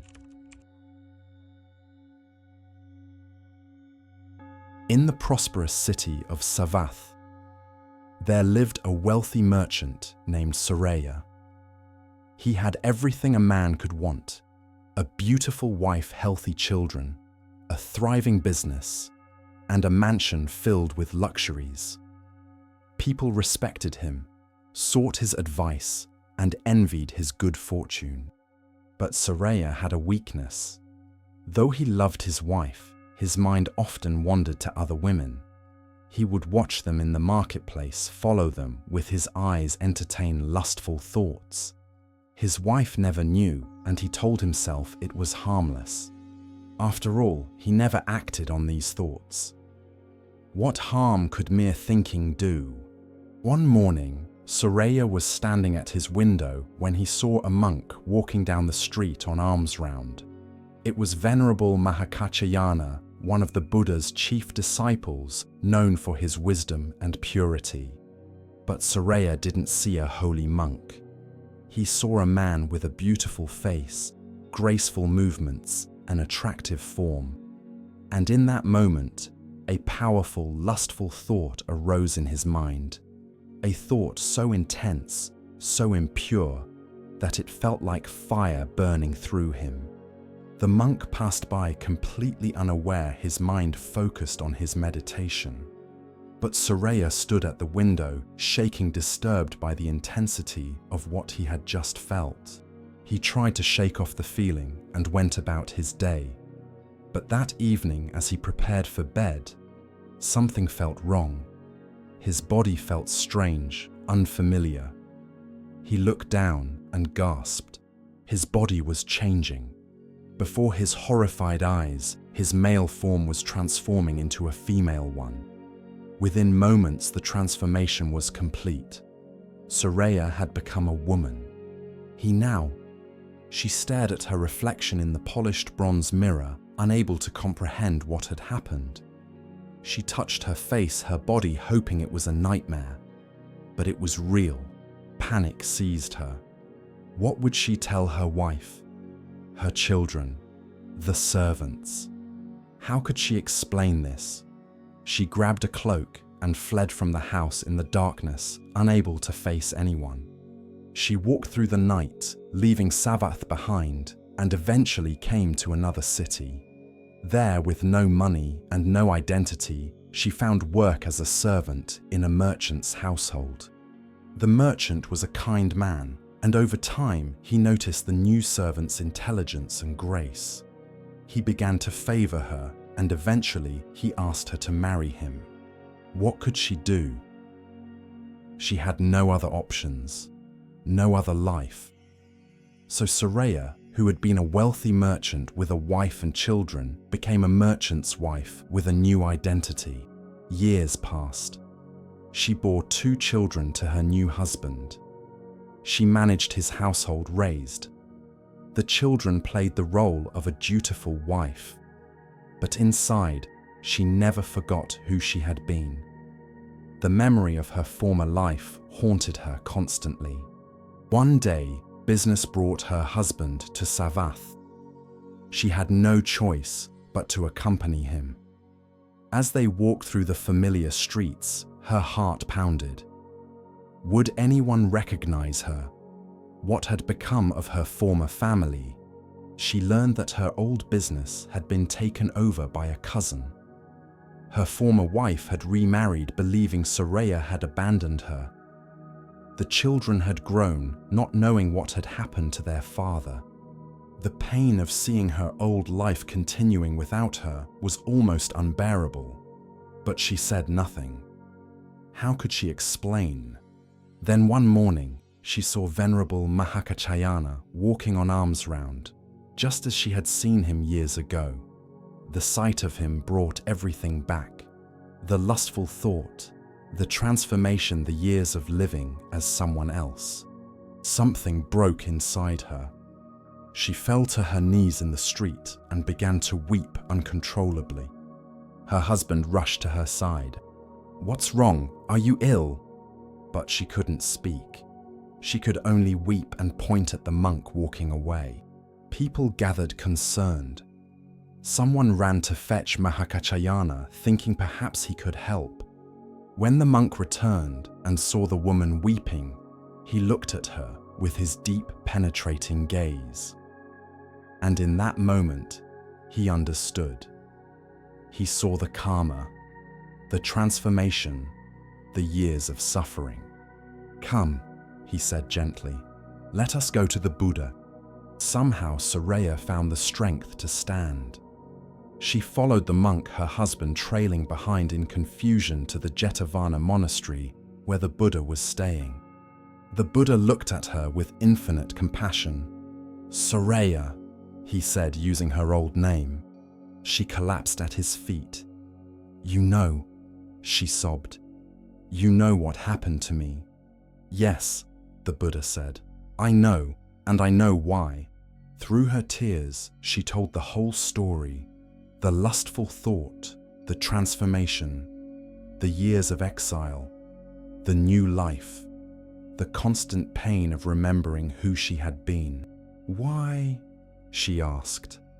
"Why did this happen to me? I had one impure thought. Just one moment. Was that enough to deserve this?" The Buddha's voice was gentle but clear. "It was not just one moment, Soreyya. It was the culmination of many moments, many thoughts, many years of allowing your mind to wander in lustful directions. Each thought was like a drop of water. One drop does nothing, but many drops can overflow a vessel. Your mind had been filled with such thoughts for years. That day, the vessel overflowed. But I never acted on those thoughts," she protested. "I never harmed anyone." "The mind is the forerunner of all things," the Buddha said. "Actions begin in the mind. You think that because you didn't act physically, there was no karma. But every thought shapes your mind, and your mind shapes your reality. Your lustful thoughts repeated over years create a mental pattern so strong that it manifested in your physical form." Soreyya bowed her head. "I understand. I have been a fool. But please, Venerable Sir, can this be undone? Can I return to my former life?" "Do you truly wish to return?" the Buddha asked. Or do you wish to be free from the suffering that comes from all such desires? She was quiet for a long moment. Then she said, I don't know anymore. I've lived as both man and woman. I've had 2 families, 2 lives. I thought being a man was who I was. But now I see that was just a form, just a temporary condition. What I really want is to be free from this confusion, this suffering, this endless craving that got me into this situation. The Buddha smiled. Now you are speaking with wisdom. Yes, I can restore your male form, but that alone will not free you. You must understand the nature of mind, the danger of unchecked desires, the way to true liberation. He placed his hand on her head and spoke words of blessing. And as he did, Soreyya felt her body changing again.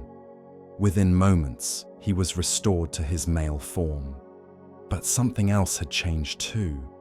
The experience of living as both man and woman, of losing everything and starting over, of seeing how his thoughts had created his reality, all of this had cracked open his understanding.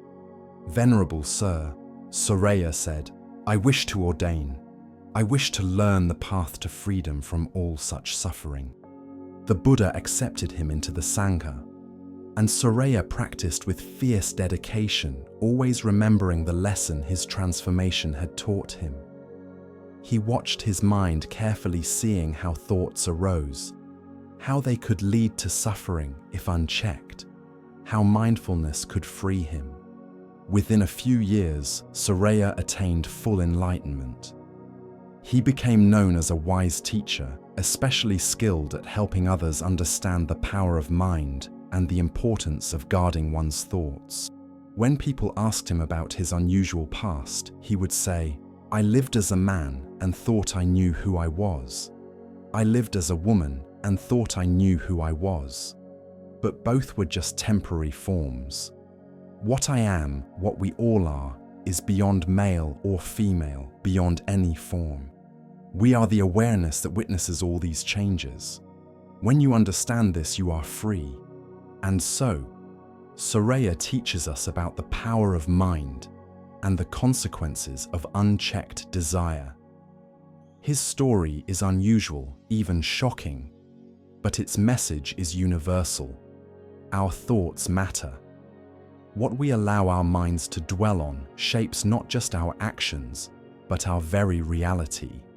The Buddha taught, the mind is difficult to control, flighty alighting where it wishes. One does well to tame it. The disciplined mind brings happiness.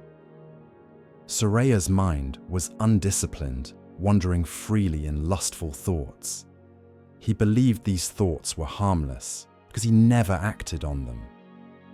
But the Buddha showed him that thoughts themselves are actions, mental actions that create karma. Perhaps we too believe that our private thoughts don't matter, that what we fantasize about in secret has no consequences as long as we don't act on it. We think, it's just in my head, it's not hurting anyone. But Soreyya's story challenges this assumption. Every thought we entertain strengthens a mental pattern. Every fantasy we indulge creates a groove in our consciousness. Over time, these patterns become so strong that they shape our reality in ways we never intended. This doesn't mean we should fear our thoughts or try to suppress them violently. That only creates more tension. Instead, we practice mindfulness, noticing when unwholesome thoughts arise, understanding their nature, and gently redirecting our attention to something more wholesome. The practice is this. Watch your mind. Notice what thoughts you're feeding, what mental habits you're strengthening. When you catch yourself dwelling on thoughts that lead to craving, aversion, or delusion, pause. Recognize them for what they are, just thoughts, not reality, not truth. And gently, without judgment, redirect your attention. This is how we tame the mind, as the Buddha taught. Not through force, not through suppression, but through patient mindful awareness. And in that taming, we find freedom not just from dramatic transformations like Soreyya's, but from the everyday suffering that comes from an undisciplined mind. Guard your thoughts carefully, for they are the seeds of your future. This is Soreyya's gift to us, born from his strange and difficult journey.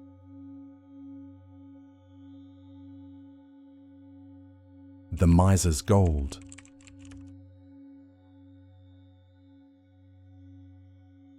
In the city of Rajagaha, there lived a man named Losaka. His name meant worldly one, and indeed, he was consumed by worldly concerns, specifically by his wealth and his fear of losing it. Losaka had inherited a fortune from his father, who had been a successful merchant. But unlike his father, who had been generous and well-loved, Losaka could not bear to part with a single coin. He lived in a large house, but he kept it dark to save lamp oil. He owned fine clothes but wore rags to avoid wearing them out. He had storerooms full of food, but ate the plainest meals to preserve his supplies. His elderly parents lived with him, growing frailer each year. They had given him everything: their business, their wealth, their love. But Losaka gave them nothing in return. When they asked for better food, he refused. When they needed medicine, he claimed it was too expensive. When they wanted to make offerings to monks, he said they couldn't afford it. "We must save everything," he would say. "You never know what might happen. We might need this wealth someday." His parents suffered in silence, too weak to protest, too old to leave. Losaka's greatest fear was that someone would discover how much wealth he had and try to take it. So he dug a deep hole in his garden in a secret spot beneath a mango tree and buried his gold there. Every night, after everyone was asleep, he would go to the spot and dig up a little of the earth, just to make sure his treasure was still there. Then he would cover it again and return to bed, his heart at ease. One day, his father became seriously ill. The old man lay on his mat, burning with fever, barely able to speak. "Please," his mother begged Losaka, "call a physician. Your father is dying." "Physicians cost money," Losaka said. "He's old. This is natural. He'll either get better on his own or he won't." "But he's your father," she cried. "He gave you everything." "Ate, and I'm preserving what he gave me," Losaka replied coldly. "That's what he would want." His father died that night. His mother wept, but Losaka felt only relief. One less mouth to feed, one less person to care for. A few months later, his mother also fell ill. Again, Losaka refused to call a physician, refused to buy medicine, refused to do anything that would cost money. "You're killing me," his mother whispered on her deathbed. "Your greed is killing me." "Don't be dramatic," Losaka said. "You're just old." She died looking at him with eyes full of sorrow and disappointment. After her death, Losaka lived alone in his dark house, eating his meager meals, visiting his buried gold each night. He had no friends, he had driven them all away with his stinginess. He had no family, he had let them die, rather than spend his money. But he had his gold, and that was all that mattered to him. One night, as Losaka slept, his heart simply stopped. Perhaps it was the years of poor food, or the stress of constant worry, or the weight of his guilt. Whatever the cause, he died alone in his bed, and no one discovered his body for 3 days. When neighbors finally broke into the house, they found him and buried him quickly. They searched the house for valuables to pay for the funeral, but found almost nothing. Losaka had lived like a pauper, and they assumed he had died poor. But that same day, a stray dog wandered into Losaka's garden. It was a thin, mangy creature, always hungry, always searching for food. It began digging beneath the mango tree, perhaps smelling something, perhaps just looking for a place to bury a bone. Its paws struck something hard. It dug deeper, and there was the pot of gold buried and forgotten. The dog lay down beside the pot, guarding it. When anyone approached the garden, the dog would growl and snap, driving them away. It stayed there day and night, never leaving, growing thinner and more vicious. People began to talk. There's a mad dog in Losaka's garden. It won't let anyone near the mango tree. Someone should kill it before it bites someone. The Buddha was staying in Rajagaha at that time.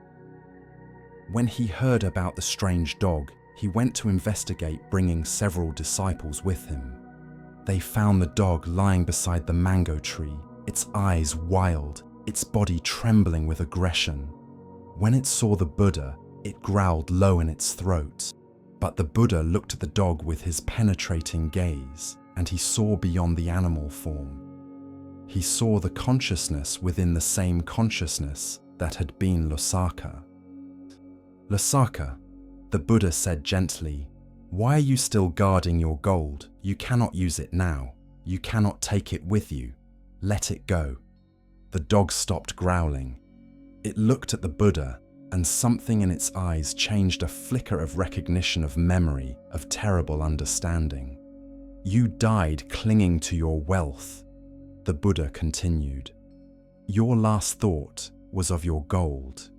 Your deepest attachment was to your treasure.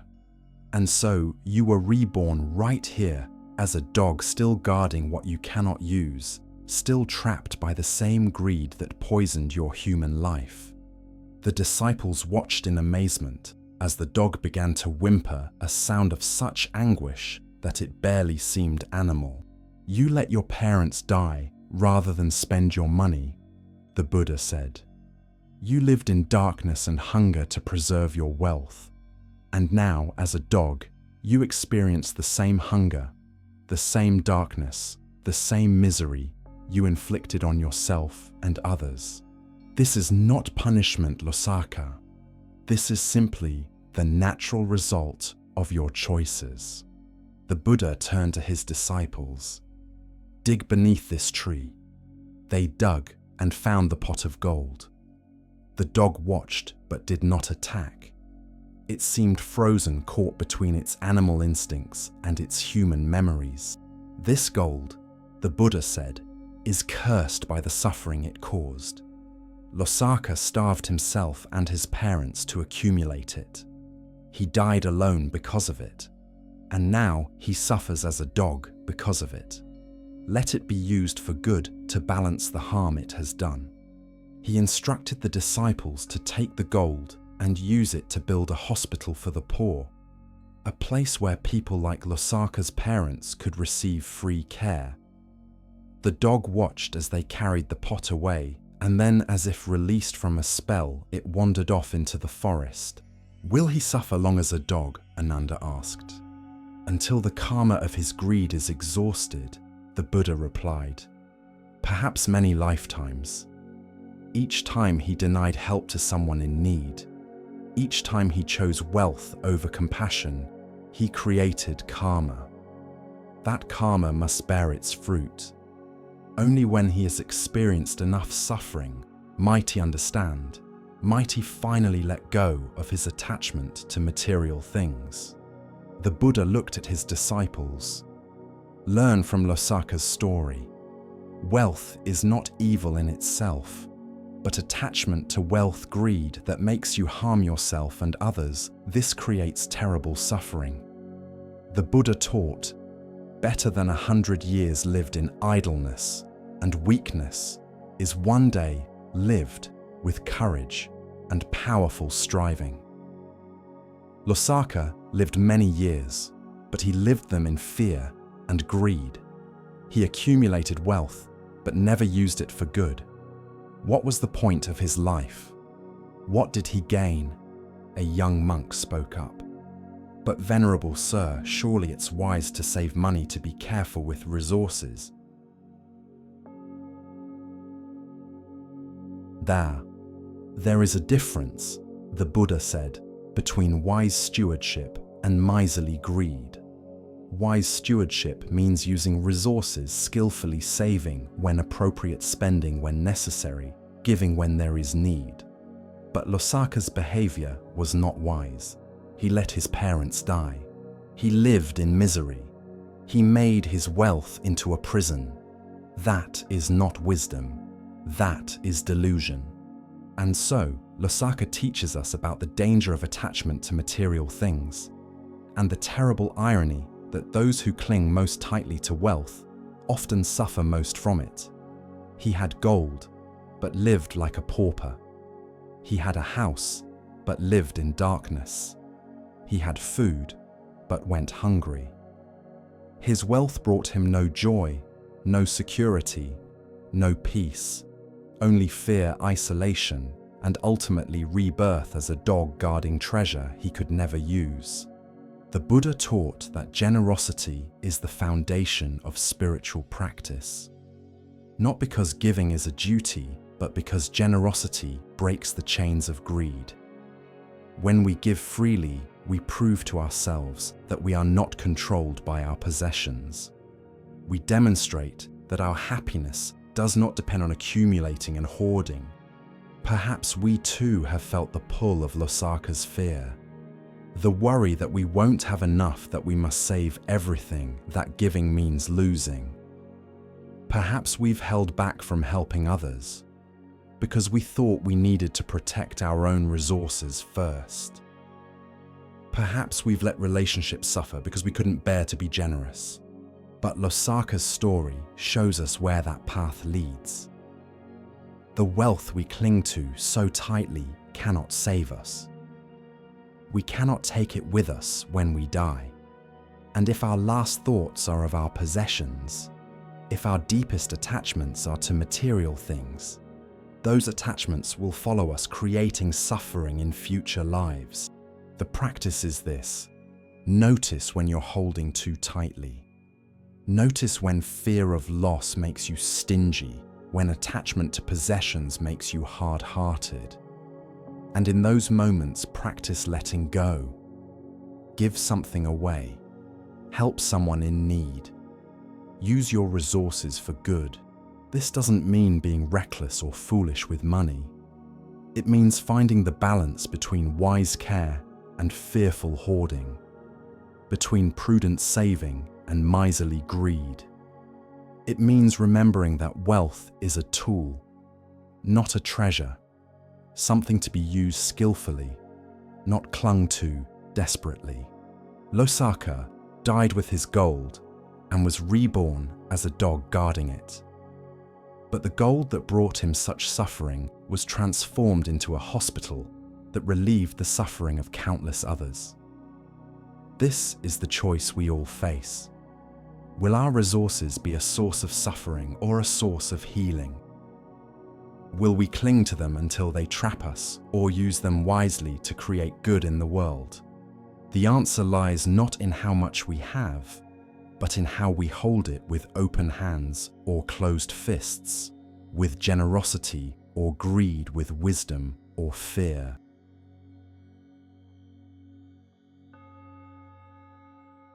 The hungry ghosts. The Buddha and his disciples were walking along a forest path, returning from a teaching in a nearby village. It was late afternoon and the shadows were growing long. Suddenly the Buddha stopped and looked toward a clearing in the trees. "Come," he said to his disciples. "There is something here you should see." They followed him into the clearing, and what they saw made them gasp. Two figures stood there, if they could be called figures. They were beings of nightmare, creatures of such suffering that the monks could barely look at them. The first being had an enormous body, bloated and grotesque. but its head was tiny, no larger than a mustard seed. Its mouth was even smaller, like the eye of a needle.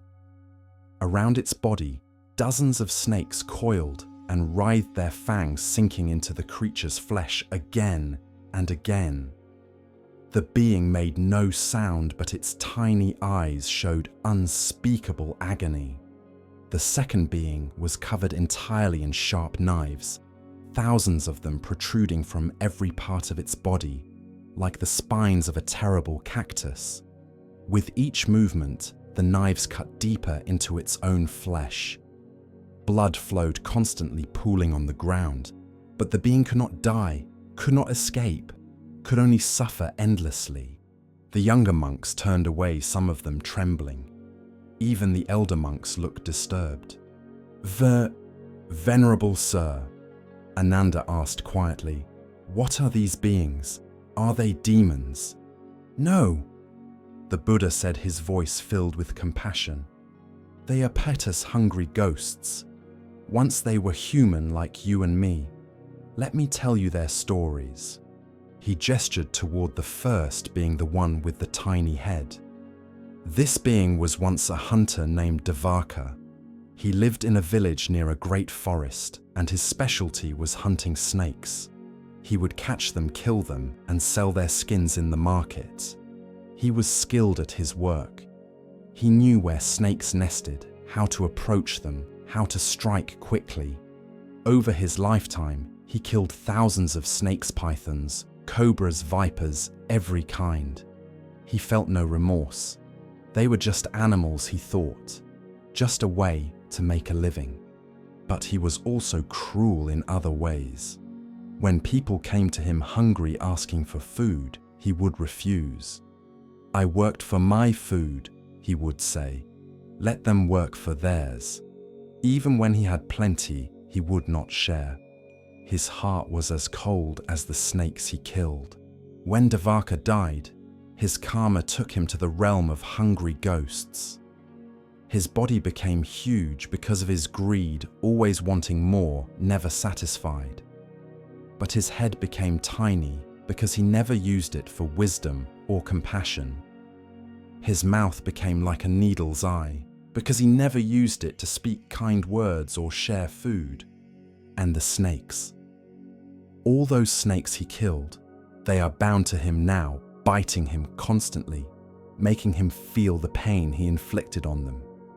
He cannot eat because his mouth is too small. He cannot think clearly because his head is too small. He can only suffer year after year, lifetime after lifetime, until this karma is exhausted. The monks looked at the suffering being with new understanding and horror. One monk asked, "How long will he suffer like this?" "Many thousands of years," the Buddha said. "Perhaps hundreds of thousands. The karma of taking life is heavy. The karma of taking many lives is heavier still. And when that karma is combined with greed and hard-heartedness, it creates suffering that lasts for eons." He turned to the second, being the one covered in knives. This being was once a butcher named Ahipeta. His job was to slaughter animals for meat: cows, pigs, goats, chickens. Every day he would sharpen his knives and kill. At first it bothered him. The first time he killed a cow, he felt sick. But his master told him, "You'll get used to it. Everyone does." And he did. After a while, he felt nothing. The animals' fear, their pain, their desperate attempts to escape, he became blind to all of it. They were just meat to him, just products. He became proud of his skill. He could kill quickly, efficiently.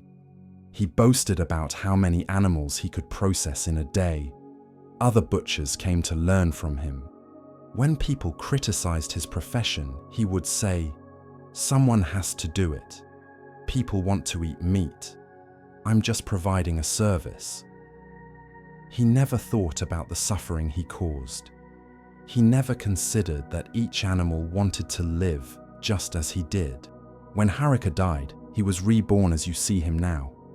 Every knife he used to kill is now embedded in his own body. Every cut he made, he now feels himself. Every death he caused, he now experiences in his own flesh. He walks, and the knives cut deeper. He sits, and they pierce him. He lies down, and they stab him from all sides. There is no position, no moment without pain. The being covered in knives seemed to hear the Buddha's words. It turned its head, a movement that caused 100 knives to shift and cut, and looked at the Buddha with eyes full of anguish and recognition. "Can nothing be done for them?" A young monk asked, his voice shaking. "Can we not help them somehow?" "We can offer them merit," the Buddha said. "We can dedicate our good actions to them, and this may ease their suffering slightly. But we cannot remove their karma. They must experience the fruit of their actions. This is the law of cause and effect. No one can escape it, not through prayer, not through ritual, not through the intervention of gods or Buddhas." He looked at his disciples, his face serious. "This is why I teach so strongly against taking life. Not because there is a rule written somewhere, not because a god commands it, but because taking life creates suffering for the one killed, yes, but also for the one who kills. Every being wants to live. Every creature fears death. When we take life, whether human or animal, we create a karmic debt. That debt must be repaid, if not in this life, then in future lives. The hunter becomes the hunted. The butcher becomes the butchered. This is not revenge. This is simply the natural balancing of karma." Sariputta spoke up. "Venerable Sir, many people eat meat. Are they creating the same karma as the butcher?" "The karma is lighter," the Buddha said, "but it is still there. Those who eat meat share in the karma of killing, though not as heavily as those who kill directly. This is why I teach my disciples to be mindful of what they eat, to consider the suffering that went into their food, to eat with gratitude and without greed. But the heaviest karma falls on those who kill with their own hands, especially those who kill many beings, who make killing their livelihood, who become hardened to the suffering they cause. For them, the karmic consequences are severe and long-lasting." The Buddha turned back to the two suffering beings. He raised his hand in blessing and spoke words of loving kindness, dedicating merit to them. For just a moment, their suffering seemed to ease slightly. The snakes stopped biting. The knives stopped cutting. Then the moment passed, and the suffering resumed. "Come," the Buddha said to his disciples. "We have seen enough. Let us return to the monastery." As they walked away, the monks were silent, each lost in thought. Finally, one monk said, "Venerable Sir, I will never take life again, not even an insect, not even in anger or carelessness. The consequences are too terrible." "Good," the Buddha said. "But do not refrain from killing out of fear alone. Refrain from killing out of compassion, because you understand that all beings want to live, that all beings fear death, that all beings are in essence the same as you. When you truly understand, this not killing becomes natural. You don't have to force yourself. You simply cannot bring yourself to harm another being." And so, these two hungry ghosts teach us the heaviest lesson about karma, that taking life creates suffering that echoes across lifetimes. Their torment is not punishment from an angry deity, but the natural consequence of their actions, the karmic debt being repaid in the most direct way possible. The Buddha taught, "All beings tremble before violence. All beings fear death. Comparing oneself with others, one should neither kill nor cause to kill.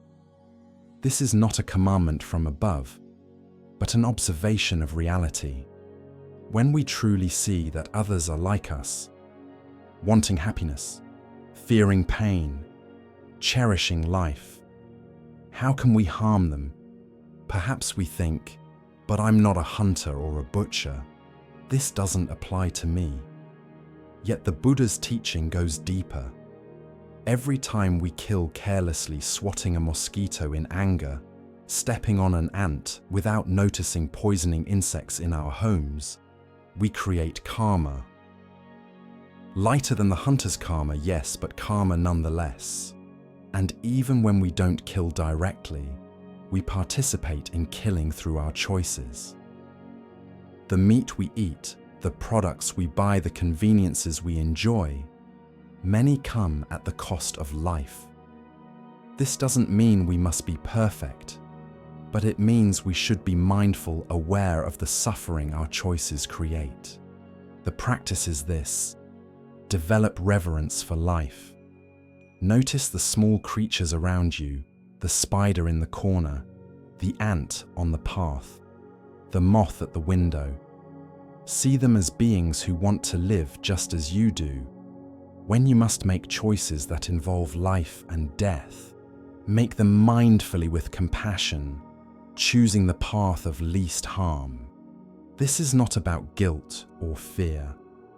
It's about understanding the interconnection of all life, the way our actions ripple outward, affecting others in ways we may not see immediately, but which will eventually return to us. The hungry ghosts suffer terribly, yes, but their suffering serves a purpose. It teaches them, and it teaches us. It shows us clearly where the path of careless killing leads. And in seeing this, we can choose differently. We can choose compassion. We can choose to honor life in all its forms. This is the path that leads away from such suffering toward peace for ourselves and all beings. The false accusation. The Jetavana monastery was crowded that evening. People had come from all over Savath to hear the Buddha teach. Merchants sat beside farmers, nobles beside servants. The Buddha's fame had spread far and wide, and his teachings drew people from every walk of life. But not everyone was pleased by his success. In a house across the city, a group of religious teachers gathered in secret. They were leaders of other sects, Brahmins, ascetics, wandering philosophers. Once they had been the ones people sought out for wisdom. Now their halls were empty, while crowds flocked to hear the Buddha. We're losing everything, one of them said bitterly. Our students leave us. Our donors give to him instead. If this continues, we'll have nothing. We must discredit him, another said. We must make people doubt him. But how? A third asked. He's never done anything wrong. His conduct is flawless. His monks follow strict rules. There's nothing to criticize. They sat in frustrated silence. Then one of them smiled slowly. If we cannot find a scandal, we must create one. They called for Cincāmānavikā, a young woman who was a wandering ascetic in their group. She was beautiful, clever, and ambitious. Say, Cinca, they said, we need your help. We need you to destroy the Buddha's reputation. How? She asked. You will claim that he has violated his celibacy vows. You will say that he has had relations with you, that you are carrying his child. Cinca's eyes widened. But that's a lie, a terrible lie. To falsely accuse a holy person, the karma will be ours to bear. They interrupted. We will reward you well. Gold status, whatever you want. Just do this for us. Cinca hesitated. But she was young and easily swayed by promises of wealth and importance. "Very well," she said. "I'll do it." For months, she visited the Jetavana monastery regularly, always in the evening when crowds were present. She would arrive, listen to the teaching, and leave. People began to recognize her, to see her as a regular visitor. Then she began to wear loose robes. Beneath them, she tied a wooden bowl to her belly, making herself appear pregnant. As the months passed, she added more padding, making her belly grow larger. People noticed. They whispered among themselves, "Is that woman pregnant? Who is the father?" Finally, when 9 months had passed, Cincā made her move. She came to the monastery when the Buddha was teaching to a huge crowd. She pushed her way to the front, her belly prominently displayed. "Bah! Buddha!" she called out loudly. "How can you sit there teaching virtue when you have violated your own vows?" The crowd fell silent. Everyone turned to look at her. "What are you talking about?" someone asked. Cincā pointed at the Buddha. "This man, this so-called enlightened being, has been intimate with me.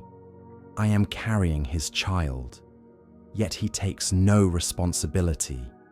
He gives me nothing for the child's support. He pretends not to know me. What kind of holy man is this?" Gasps rippled through the crowd. People looked at the Buddha, shocked, waiting for his response. The Buddha sat calmly, his face showing no anger, no distress. He simply looked at Cincā with compassion. "Is this true?" someone in the crowd demanded. Before the Buddha could speak, something strange happened. A small mouse, disturbed by the commotion, ran across the platform where Cincā stood. It ran right between her feet. Startled, Cincā jumped back. The sudden movement caused the cords holding the wooden bowl to loosen. The bowl slipped, then fell clattering to the ground at her feet. For a moment, no one understood what had happened. Then they saw her belly was flat. There was no pregnancy. It had all been a lie, a cruel deception. The crowd erupted in anger. "Liar!" they shouted. "How dare you accuse the Buddha falsely?" Cincā stood frozen, her face pale with shock and fear. She had been exposed, humiliated before hundreds of people. But something worse was happening. She felt a strange sensation beneath her feet, a trembling, a shifting. The ground was moving. "I didn't mean," she started to say, but the words died in her throat. The earth cracked open beneath her feet. It happened so quickly that no one could react. One moment, she was standing there. The next moment, she was falling into a chasm that had opened in the ground.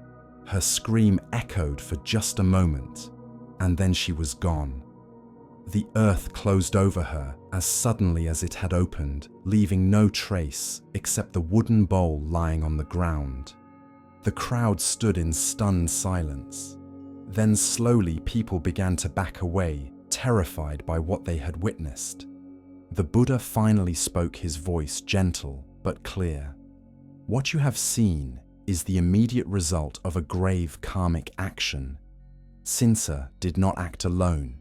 She was encouraged by others who wished to harm the Sangha, but she chose to participate. She chose to speak a terrible lie about an enlightened being. And that choice brought immediate consequences." Ananda stepped forward, his voice shaking. "Venerable Sir, where has she gone?" "To Avachi," the Buddha said quietly. "The lowest hell realm where those who commit the gravest offenses are reborn. She will suffer there for countless ages." A woman in the crowd began to weep. "But she was so young. Surely the punishment is too severe." The Buddha looked at her with compassion. "It is not punishment. it is cause and effect. When you plant a seed, a plant grows. When you commit an action, a result follows.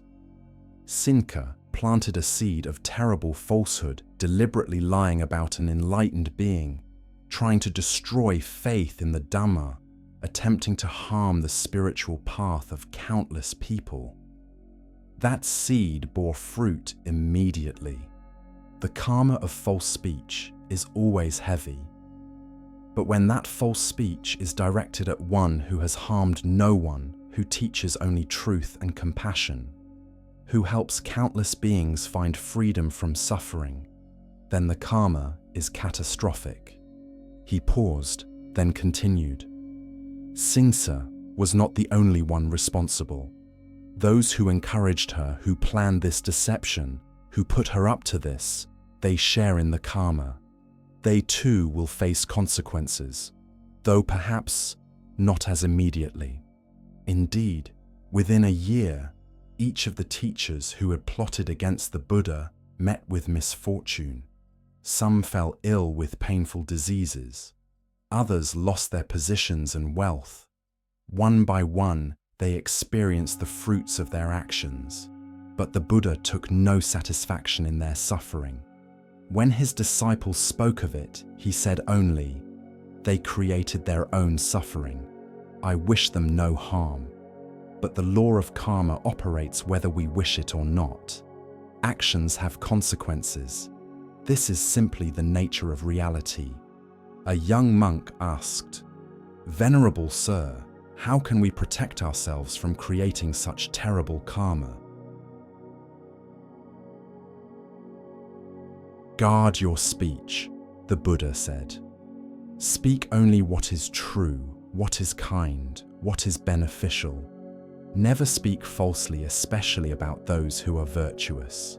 Never try to destroy others' faith or harm their spiritual practice. And if others ask you to do such things, refuse no matter what they offer you. Cinca was offered gold and status. She thought these things were valuable, but what did they profit her? She lost everything: her life, her future, her chance for happiness, all for a lie that lasted only moments before being exposed. He looked at the crowd with infinite compassion. Learn from this. Your words have power. Use them wisely. Use them truthfully. Use them with care.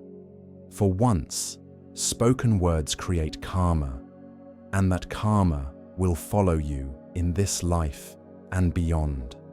And so, Cincāmānavikā teaches us the terrible power of false speech, especially when directed at those who embody truth and compassion.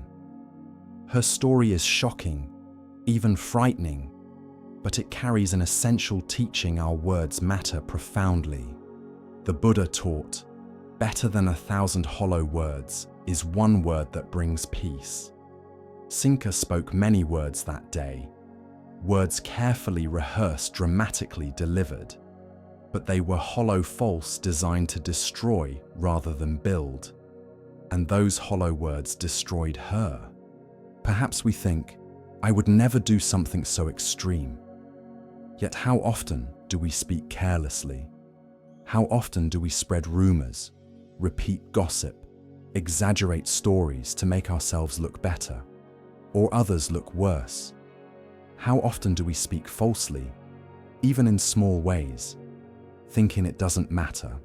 Cinca's karma was immediate and severe because her lie was directed at an enlightened being and could have destroyed the faith of thousands. Our lies may be smaller, directed at ordinary people, affecting fewer lives. But the principle remains the same. False speech creates suffering for others and ultimately for ourselves. The practice is this. Before speaking, pause. Ask yourself 3 questions that the Buddha taught. Is it true? Is it kind? Is it necessary? If the answer to any of these is no, remain silent. Better to say nothing than to speak falsely or harmfully. This is not about fear of punishment. It's about understanding that our words shape reality. They shape how others see the world, how they see themselves, how they see what is true and good. When we speak falsely, we corrupt reality itself. And that corruption returns to us as surely as Cinca's lie returned to her. Guard your speech as you would guard a precious treasure. Speak truth with kindness. Speak kindness with truth. And when in doubt, let silence be your teacher.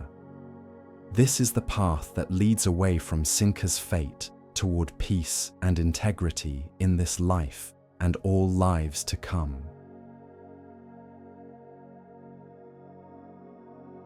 The pig herder's vision.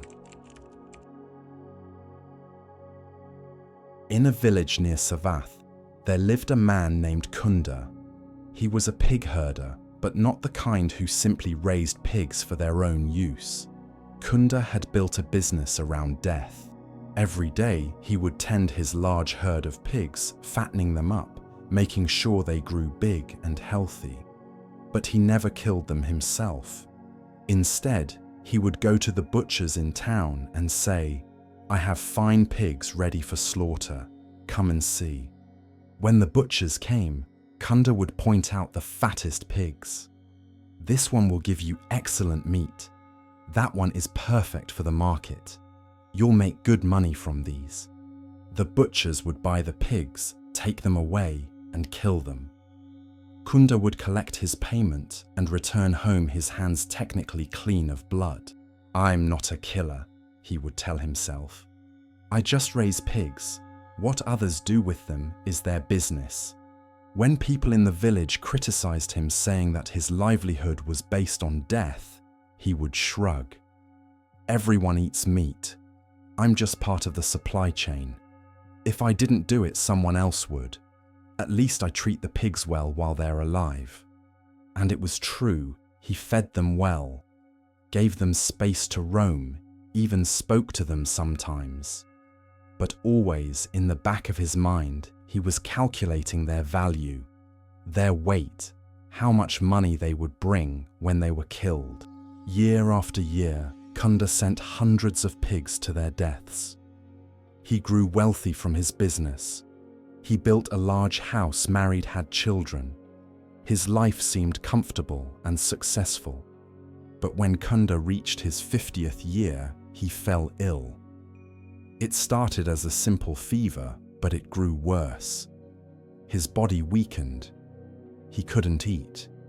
He couldn't sleep. The physicians came and gave him medicines, but nothing helped. As he lay on his mat, growing weaker each day, something strange began to happen. He started having visions, terrible, vivid visions that felt more real than reality itself. He saw pigs, hundreds of them. All the pigs he had ever raised, all the pigs he had sent to slaughter. They surrounded his bed, staring at him with their small, knowing eyes. "They're here," he whispered to his wife. "All of them. They've come for me." "There's nothing here," his wife said, frightened by the wild look in his eyes. "You're seeing things. It's the fever." But to Cunda, the pigs were absolutely real. He could smell them, hear them grunting and squealing. And then something even more terrifying happened. He felt his body changing. His hands seemed to become hooves. His face felt like it was elongating into a snout. He tried to speak, to call for help, but the words wouldn't come. Instead, a sound emerged from his throat. "Oink, oink." He thrashed on his mat, terrified, trying to tell his family what was happening. But every time he opened his mouth, only pig sounds came out. Oink, oink, oink. His wife ran from the house, screaming for help. Neighbors came running. They found Cunda on all fours on his sleeping mat, making pig noises, his eyes wild with terror. "He's gone mad," someone said. "It's the fever," another suggested. "It's affected his mind." But an old woman in the village shook her head. It's not madness. It's karma. He's seeing what he truly is. He's seeing what he's about to become. Cunda's wife, desperate, sent for the Buddha. Please, she begged the messenger, ask the Blessed One to come. Perhaps he can help my husband. The Buddha came, immediately bringing several disciples. When they arrived at Cunda's house, they found him still on all fours. Still making pig sounds, his family gathered around him in distress. The Buddha stood in the doorway, radiating compassion and peace. But something strange happened, or rather didn't happen. Cunda, still making pig sounds, looked right past the Buddha. His eyes swept across the doorway where the Buddha stood, but showed no recognition, no awareness. It was as if the Buddha wasn't there at all. Venerable Sir, Ananda whispered, he cannot see you. No, the Buddha said quietly. His karma is too heavy. His mind is so clouded by the weight of his actions that he cannot perceive what is wholesome and pure. To him, I am invisible. The Dhamma is invisible. Only his karma is visible. The pigs he sent to death, the animal realm he is about to enter. The Buddha tried to speak to Cunda anyway, his voice gentle and clear. Cunda, if you can hear me, try to calm your mind. Try to remember the Dhamma. Try to generate even one moment of remorse, one moment of compassion. But Cunda gave no sign of hearing. He continued crawling on the mat, making pig sounds, his eyes seeing only what his karma showed him. The Buddha turned to Cunda's wife. I am sorry. There is nothing I can do for him now. His karma has ripened fully. The seeds he planted through years of encouraging others to kill those seeds are bearing fruit. He is experiencing before death what he will become after death. Will he be reborn as a pig? She asked, tears streaming down her face. First, he will be reborn in a hell realm, the Buddha said gently. The karma of causing so many deaths, even indirectly, is very heavy. After that karma is exhausted, he will likely be reborn as a pig himself, experiencing what those animals experienced. Only after many lifetimes will he have a chance to be reborn as a human again. But he didn't kill them himself, she protested. He just raised them. Others did the killing. He encouraged the killing. The Buddha explained. He profited from the killing. He built his whole life around facilitating death. When you encourage others to do unwholesome actions, you share in their karma. Sometimes the shared karma is even heavier than the direct karma, because you are multiplying the harm, not just one act of killing, but hundreds, thousands, all connected to your encouragement. He looked at the disciples who had come with him. This is why I teach that livelihood matters. It is not enough to avoid killing with your own hands. You must also avoid livelihoods that depend on killing, that encourage killing, that profit from death. A butcher, a hunter, a weapons dealer, a poison seller. All of these create heavy karma, even if they never personally kill anyone. Cunda's sounds were growing weaker now. His breathing became labored. His family gathered around him weeping. The Buddha spoke one more time, his voice filled with compassion. Cunda, if any part of your mind can still hear me, know this even now. Even in this moment, if you can generate one thought of remorse, one wish to have lived differently, one moment of understanding, it will not save you from the karma you've created, but it may plant a seed for a better future many lifetimes from now. But there was no response. Cunda's eyes glazed over. His pig sounds stopped. His breathing ceased. He was gone. The Buddha stood in silence for a moment, then turned to leave. As he walked away, he said to his disciples, "Remember what you have seen today. Karma is not a theory. It is not a metaphor. It is as real as the ground beneath your feet. The actions you take, the livelihoods you choose, the things you encourage others to do, all of these create your future. Choose wisely. Choose with compassion. Choose with awareness of the consequences." That evening, back at the monastery, a young monk who had witnessed Cunda's death asked, "Venerable Sir, was there truly nothing that could have been done? Could we not have chanted blessings, transferred merit, performed some ritual?" The Buddha shook his head gently. "When a mango seed is planted, a mango tree grows. You cannot change it into an apple tree through rituals or prayers. Karma operates by natural law. Cunda planted seeds of death for decades. Those seeds grew into a tree of suffering. The fruit of that tree is what he experienced today and what he will experience for many lifetimes to come. This is not cruelty. This is not punishment. This is simply cause and effect. And this is why I teach so urgently: change your actions now while you can. Plant good seeds now while you have the chance. Do not wait until you are on your deathbed, when the karma has already ripened, when it is too late to change course. And so, Cunda teaches us perhaps the most sobering lesson about karma, that encouraging others to do harm is itself a grave harm. That profiting from death creates a debt that must be paid, and that by the time our karma ripens fully, it may be too late to change its course. The Buddha taught, "Do not think lightly of evil, saying, 'It will not come to me.' Drop by drop is the water pot filled. Likewise, the fool gathering it little by little fills himself with evil." Cunda thought his actions were small, indirect, not really his responsibility. But drop by drop, year by year, he filled himself with the karma of death.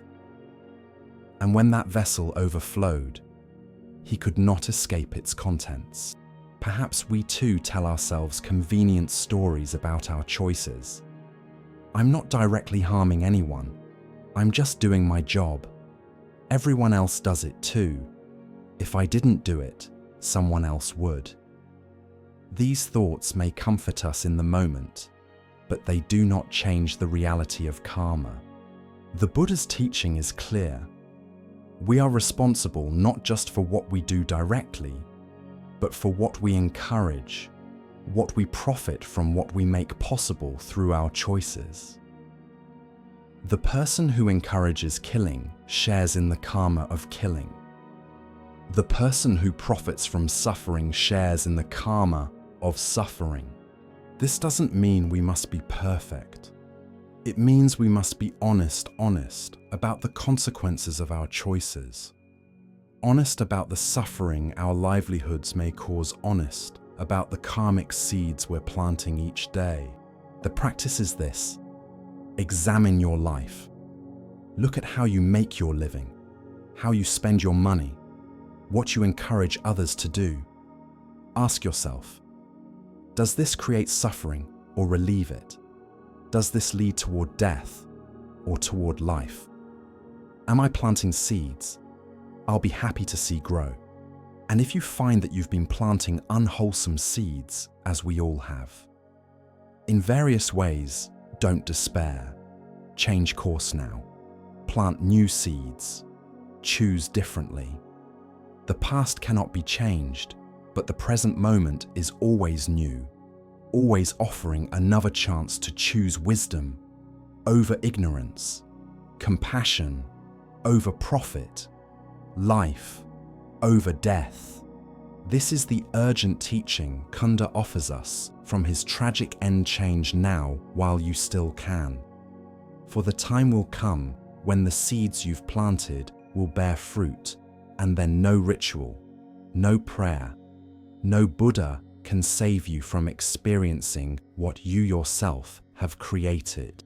Choose wisely, choose with compassion, choose now.